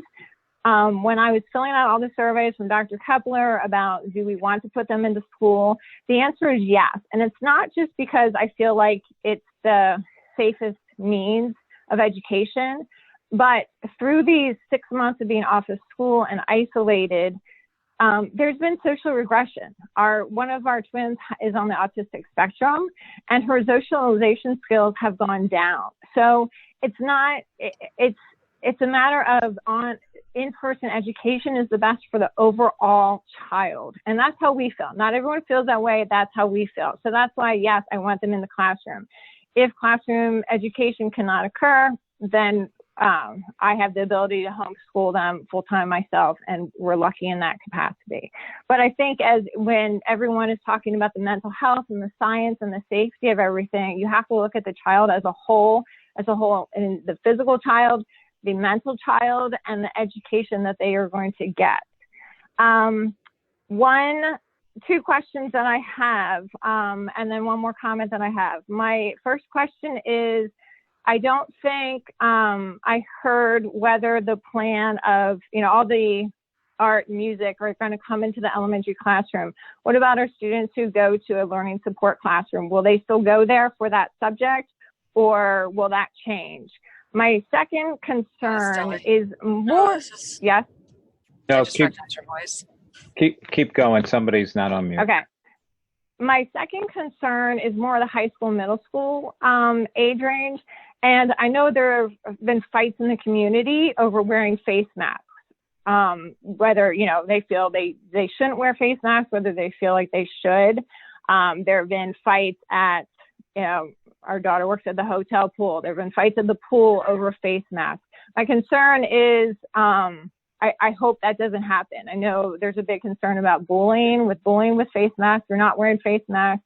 But I hope that we as a district and staff and administrations and teacher can be out in the hallway when people change classrooms to avoid those situations, because I know there are certain families who are dead set against wearing masks, and so their children most likely feel the same way. I feel we need to address that. And the last comment I have is, last night I was able to talk to someone who works at the PIAA and is in charge of my favorite fall sports. And luckily at this point, they're continuing on for the fall season. And we're very happy about that. However, the question comes up, who's responsible for that child, for that athlete? And as a parent, we feel it's our responsibility as that athlete's parent. If she gets sick, we are responsible for that, and we have to quarantine for her. Same thing as we're sending our child to school. If our child gets sick or the child's teacher or another classmate gets sick, we have to quarantine, and that's our responsibility. We are their parent. Hey, Julie. I forgot one other question. Julie, you have to wrap up. You're well over. Okay. 5. One other question is, a teacher is going to come in where a teacher is going to have to quarantine. It's going to happen. What happens if that teacher itself gets sick? How is the education going to occur?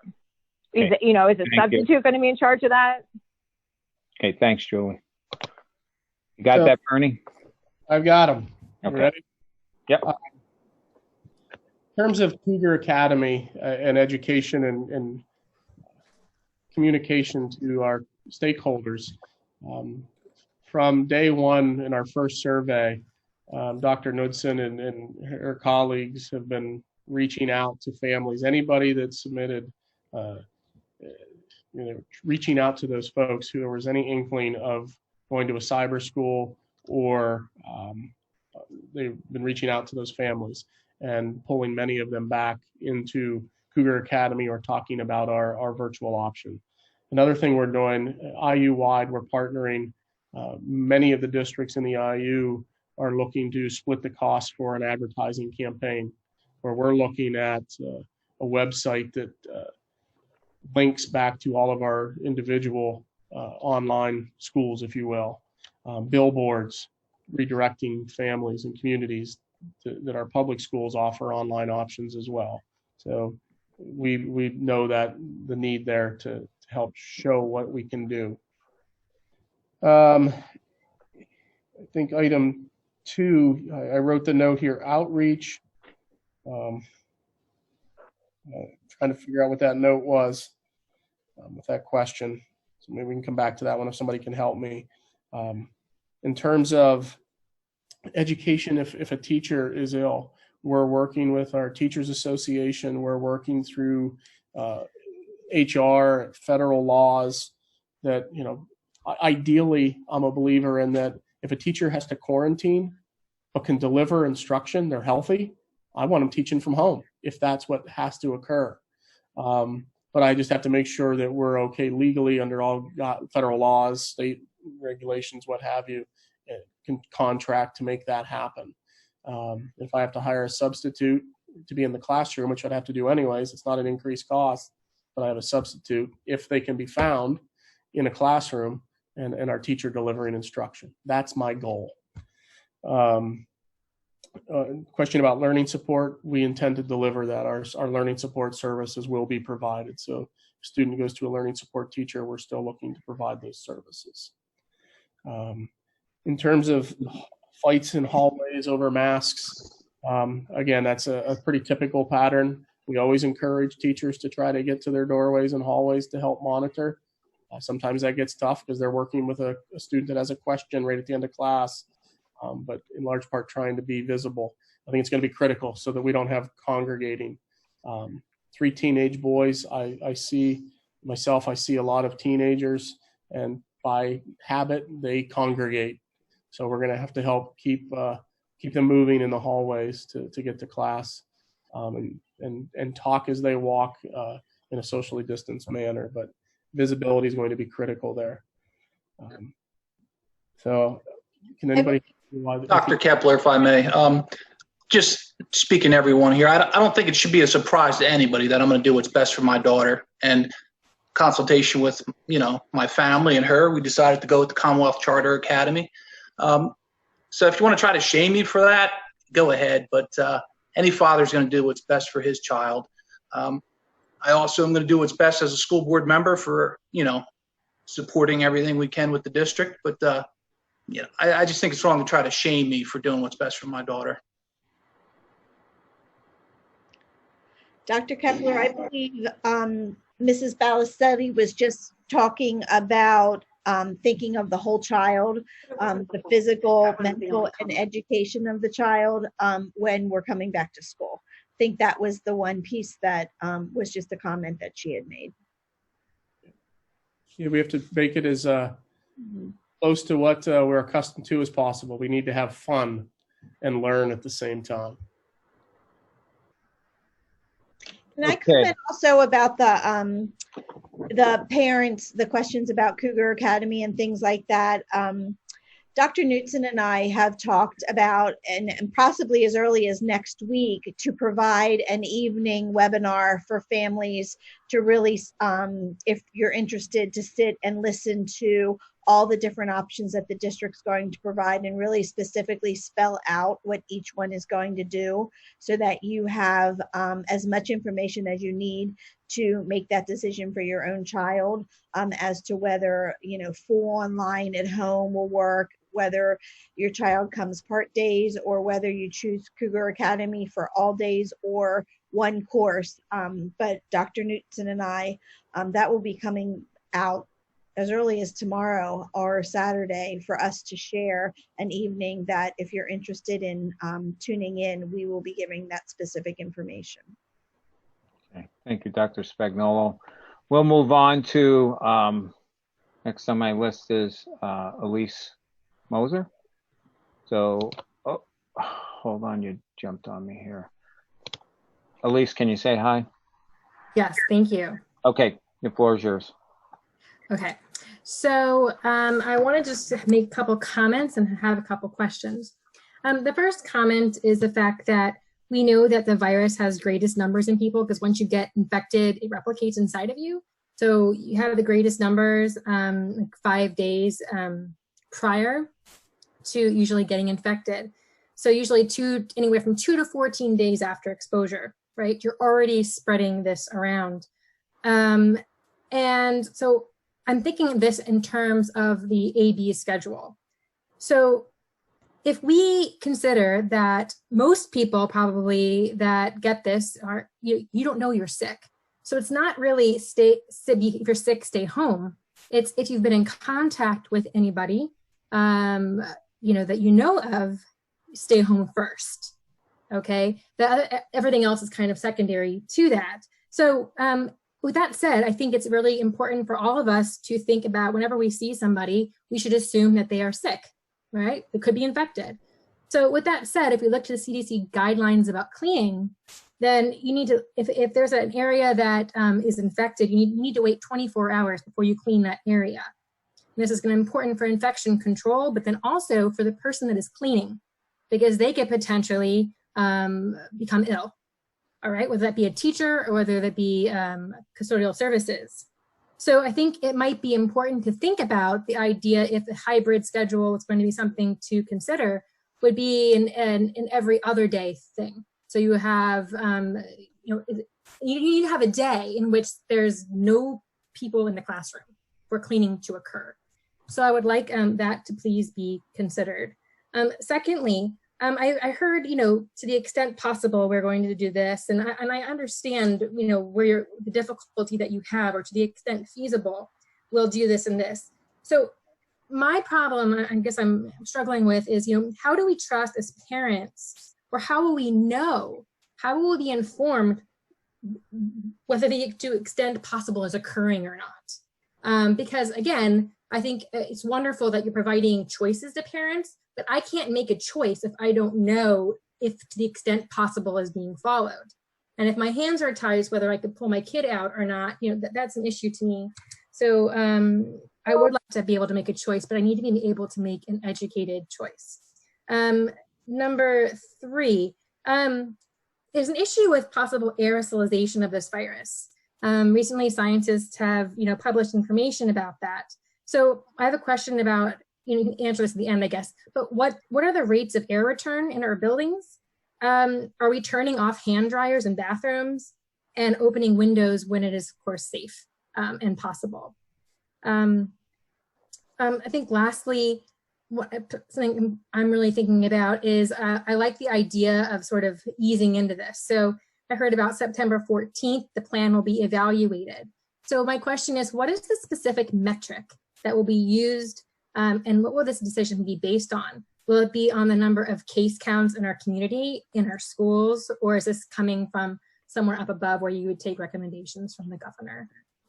I think that is about it. Thank you for your time. Okay, thank you, Elise. You have that, Bernie? I do.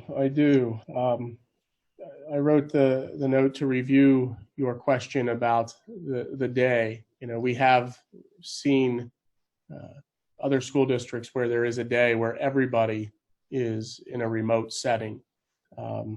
And your context helps me understand likely why they're looking at that. So that is something we can consider from a health-related perspective. The question about extent feasible, it's a great question. Every day, in a regular manner, parents put a lot of faith in us. They're sending the people they love the most to us. And this is a little more unique than the norm. I'm trying to consider how we can do that. You know, if parents have a question, can we do a, we're going to have live learning. We can show parents, as part of our back to school or open house when we're doing it remotely. This is how we have desks. This is the spacing between them. And I know that's seating. We also have to make sure we have procedures and we work with children to maintain that, whether they're in their seats or moving about the building. But I'm open to ideas on that too, if you have any ideas. But those are some things that immediately come to my mind of how we can help try to reassure parents. Aerolization of virus, rates of air return. I can get that specifics for you moving forward and get that response to you, exactly what that is. I referenced it earlier. I know it's vast. I think in one of the video I listened to, or another video of a school district, they talked about, I think it was, I don't know if it was exchange 4 times an hour, 4 times a day. I can't remember what the specific metric was there, but I'll get you what ours would be. We hadn't considered hand dryers. It's the first question I'm reading about that issue. So we'll have to review that. Windows open, certainly. Part of our plan is knowing that whenever we can have fresh air circulation, the better off we are. In terms of a metric for return, what we're hearing is the Department of Health will weigh in heavily on certain parameters, that they'll be looking at the individual cases coming from a community, a school system, and they will weigh in at times, and likely on the side of when we need to do more rash closure, et cetera. In terms of our metric, it's what is the feeling of our instructional delivery model. So from an educational side, are we effectively providing instruction on an alternating day basis? Are we maintaining health? If those two things occur, and we're confident, it very well could be that we maintain that every other day. If I were looking at this more solely on a heavier emphasis on the health side, we would do that at the elementary. Our fear from an educational system is childcare and families and needs is a reality that I think we need to work to address and have a balance. So, but from that, the metric, I hope I've addressed that. It's the educational side. Are we delivering quality instruction, and are we keeping kids and staff healthy? And if we can do those two things, it might behoove us to continue on that alternating schedule. Okay, thank you, Dr. Kepler. We'll move on to, next I have Christina Kurtz.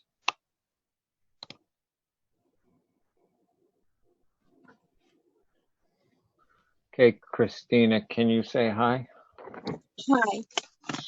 So I have a few questions, but first I want to say I think you guys did an amazing job with the spreadsheet, really tried to think things through. One of my biggest concerns is the masks. I'm at Walmart and I see a lot of people not wearing masks and not caring. And I see them down over the nose or down underneath the chin. And hearing what the governor had said, and I know is what the one said, it's not a law. That's correct. It's not a law. But he highly recommends that businesses would follow from what I had read the one time. And it's up to the businesses. And now Walmart's making it mandatory. People have to wear a mask or they cannot enter. It's really, I think, up to the school. And I really think that it should be masks are mandatory. I know that there's some people that can't. My daughter probably may have issues on and off. She can't wear them constantly because it hurts her ears. She has an ear issue. But what I think should be done is that if they can't wear a mask for medical, then they could wear a shield, but only if they can't wear a mask. And then I think also that if they get a note from a doctor saying they can't wear one, they don't have to spell the reason why. Just if it comes from a doctor, then you know it's legit. Because what's going to happen is if it's open to, well, if it's medical, guess what? Everyone's going to say it's medical because of emotional needs, and you're going to have everybody there, just like on boardwalks, not wearing masks. I really see that happening. Just walk into Walmart and you can kind of see how that is. So that's one thing, and I think it is up to the schools. The other thing is, I just want to get clarification. Is the A-B switch only for when they're in yellow phase, or is it all the time for middle school and high school? And then my other thing is with mental health, with what Jody said, I really do think it's important of kids of all ages, including high school and middle school, but also if they can incorporate things like that in with gym. Maybe doing some yoga or some mental clarity meditation, learning that, or just going for walks since they can't do some other stuff. Try to find ways to really incorporate some of that mental health in with gym as well on a routine basis to help kids. There was another thing I had here. I do like the fact that you mentioned that they can change at trimesters or at different quarters. But in some cases, if it becomes of a medical, kids having anxiety, something like that, or just medical issues, I think that should be allowed. And I'm not just saying COVID, but like anxiety kids might have or things like that, for that in those cases. Also, the bathrooms. I had read that when flushing a toilet, that will actually can put particles in the air for that to where people can get it. I think that maybe it should be stressed just to close the toilet lid when you flush, just to kind of help with some of that stuff as well. And then lastly, instead of kids rotating for the different classes, like in middle school and high school, if there's any type of classes that maybe the teacher can actually rotate, leaving the kids in the classroom to alleviate more students not walking in through the halls, that way you have one person rotating versus a whole bunch of kids rotating, and it may actually save a lot more time in doing that. So those are my questions. Thank you, Christine. Mm-hmm. The concern about masks is echoed. I think I've shared that. I believe, again, I understand the various perspectives. I understand health conditions, self, but I just I'm not a medical person, but from what I've read, I think if we have the more people without masks, the greater likelihood our school will change in how we're delivering. AB model, middle school, high school, we're recommending that we're starting, if we're in green, we're recommending that as a start and reevaluate that moving forward. In yellow, I believe we're likely at that point. So hopefully that answers that question. In terms of recess and phys ed, using other types of activities, healthy walks, yoga, certainly anything there that can also have a positive impact on mental health as well, as part of what we're discussing. In terms of toilets, interestingly enough, I've not heard about the flushing and potentially adding air droplets. But in a mass facility, I don't think just a picture, I don't think we have seats on our toilets. That would be interesting in an elementary school with a bunch of little kids. I honestly don't think there are seats on the toilets. And we have also talked about teacher rotation versus student rotation, even at the middle level. Some challenges with how that works. We have an advanced math class, and we talked about doing that as a cohort, but I now have a homogeneous group of students who would go from class to class together.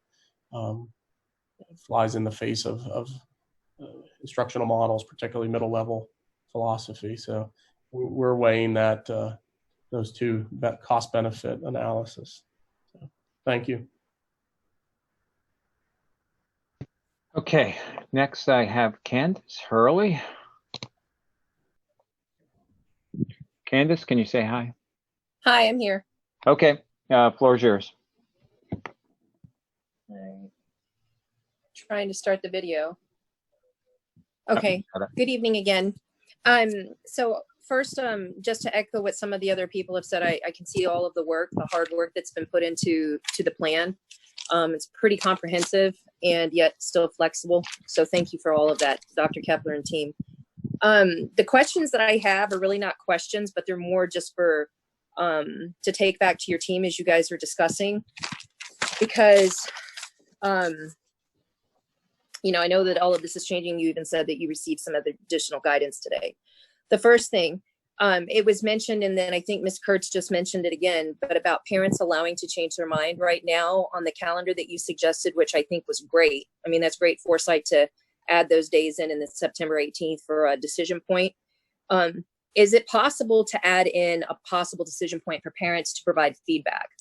Because right now I am leaning towards sending my child to school. My high schooler may do Cougar Academy. It just depends. She really thrives in either environment, but my elementary school kids, I can't thrive while they're home. So that's a mental thing for me. But if you could just consider allowing, I know that you want parents to commit to a full term, a trimester, whatever the term happens to be, but I'm not sure some parents will be able to commit to that. So I'm one of those. So if you could just consider that, adding something in. Second, there was a brief mention about substitute teaching. I did go ahead and renew my emergency substitute teaching certificate today. So I mean, I had several calls last year and we didn't even have this going on. So what I would like to know, or for you guys to discuss, is if there are going to be any special provisions or precautions for substitutes as they come in to the school, if that hasn't already been discussed. And then I really like when Julianne Batistellis said, which by the way, there was no shaming going on, but when she mentioned about whose responsibility is the child, maybe to protect the school district for people who intend to send their kids to school, because like me sending my child to school, I'm fully taking on the responsibility. I accept the responsibility. I'm sending my child to school. I understand it's higher risk than keeping them home, but maybe the legality of having parents sign a liability waiver so that it protects some. You know, if there's blatant negligence, it doesn't really protect the school district, but maybe it could provide some protection for the school district, a liability waiver. I'm interested to know, which you might have this answer a little closer to school, but about the grading, because the grading was pretty loosey-goosey for the high schoolers. And then the elementary school metrics were not exactly set forth for what was fully participating, partially participating, and then minimally participating. So I'm hopeful that those metrics will be published just so that we're aware at the beginning. And then the last thing is, if you don't have your Cougar mask, contact your cheerleading or football representative and get your $10 mask with your Cougar logo. That's all I have. Thank you so much for all the work you guys are doing. Thank you, Candace. I want one of those, by the way. I'll send you an email. Okay, thank you. In terms of ability to commit, the biggest piece for us is at the elementary level if I'm able to consider having, I'll use the word a carve out section per grade level, or sections if the numbers would permit, that are fully online, I need that sooner rather than later. We have a greater ability to adjust middle school, high school. If we're on an AB schedule and somebody's home, they can, if there are heightened cases and somebody feels I need to be at home every day, we're able to work with that and just ask that the attendance is the required piece, that they're in class, they're just doing it virtually. But as I said, I think in all reality, we're likely going to end up in a situation where all of our teachers K to 12 are having to adjust and do screen sharing live synchronous, that kids at home are able to do that. So it only impacts us if I'm looking to, can I carve out a section and focus solely online? So, but we'll look at that and the ability to commit. Liability waiver, certainly can look at that with our school solicitor and get insights there. One of the things that I'm cognizant about is I have choices here that I'm presenting for families.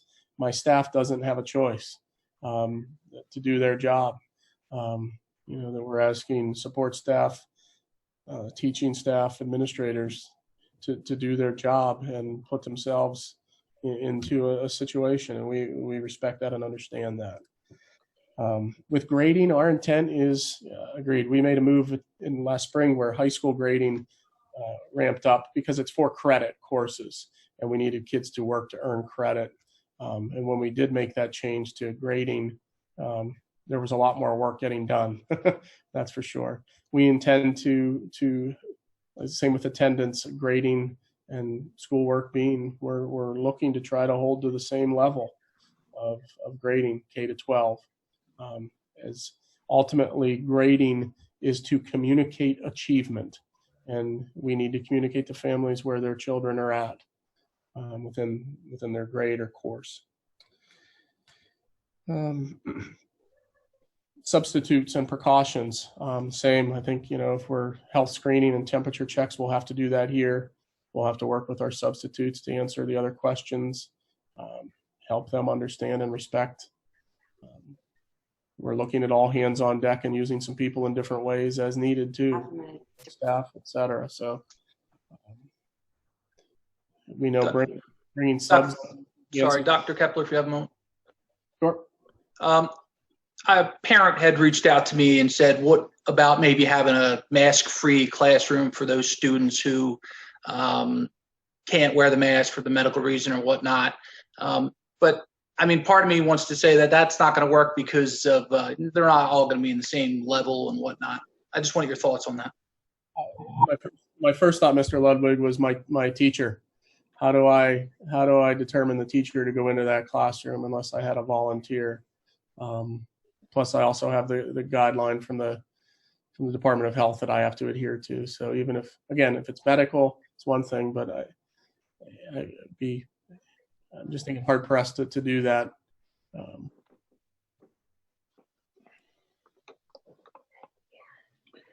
Okay, thank you, Dr. Kepler. We'll move on to Dave Laudermilch. Dave, thank you. Want to say hi? Yeah, can you hear me? Yep, go for it. So one question I had was looking back over the budget. I wanted to make sure, is there a nurse for every building we have? I thought there were 3 nurses for 4 elementaries, but I may have that wrong. Sure. State law or code requires a certified school nurse for every 1,500 students. So we have a certified school nurse in our high school, certified school nurse in our middle school, and a certified school nurse at Lingle. And then the other 3 buildings have RNs or LPNs that staff those buildings with oversight from either the middle school nurse or the other elementary nurse, certified nurses, but RNs and LPNs in all buildings. Okay, all right. So there is somebody in every building. Yes. And then the other question I had was, I had asked before about the capacity for Cougar Academy. So what's your current sign up rate for Cougar Academy, and when would you have to shut that off? I don't believe we would ever shut it off. We would alternate or change staff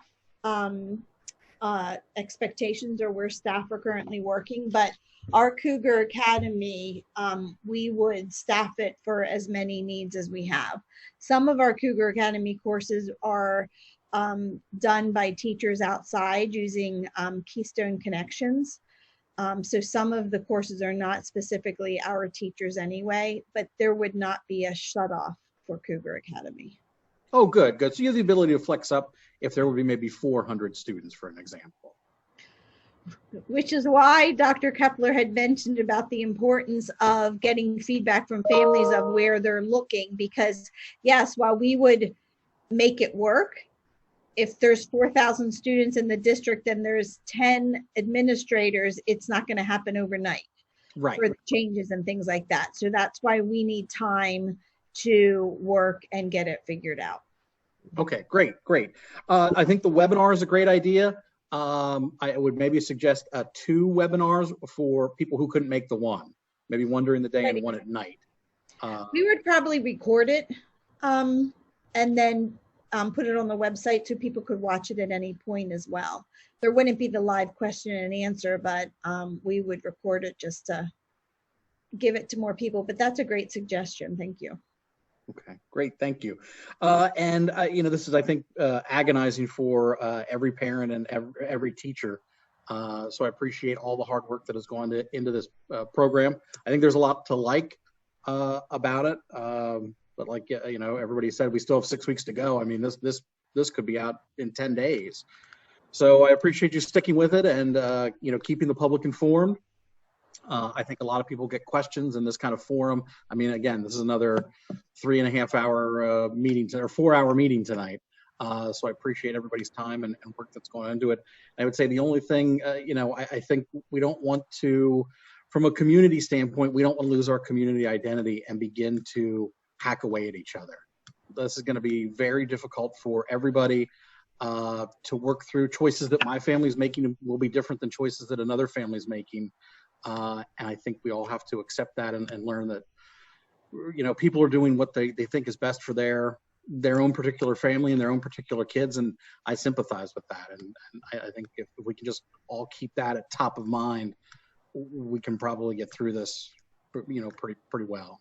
So that is it. Thank you very much for all your time. Thank you, Dave.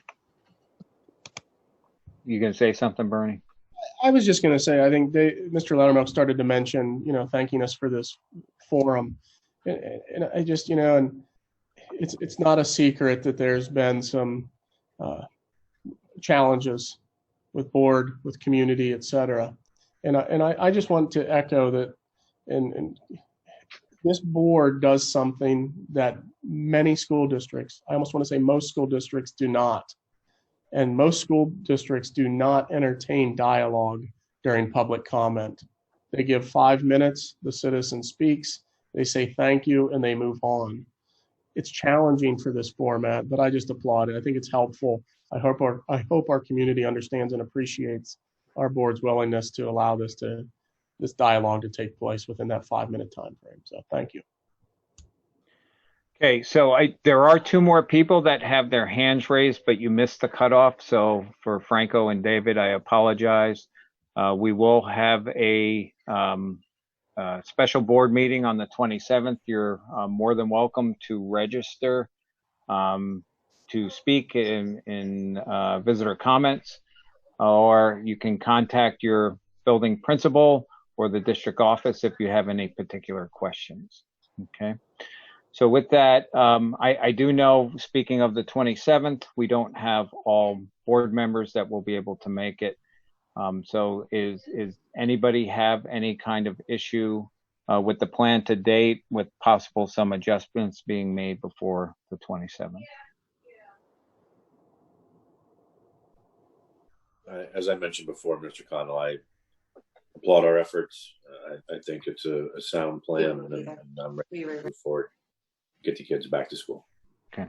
And Bernie, I believe you said you're going to put that out on the district website, and that will be when? I'll put it out to our tech department tonight to do it. I'm not asking them to do it tonight, hoping they'll get to that tomorrow. Okay.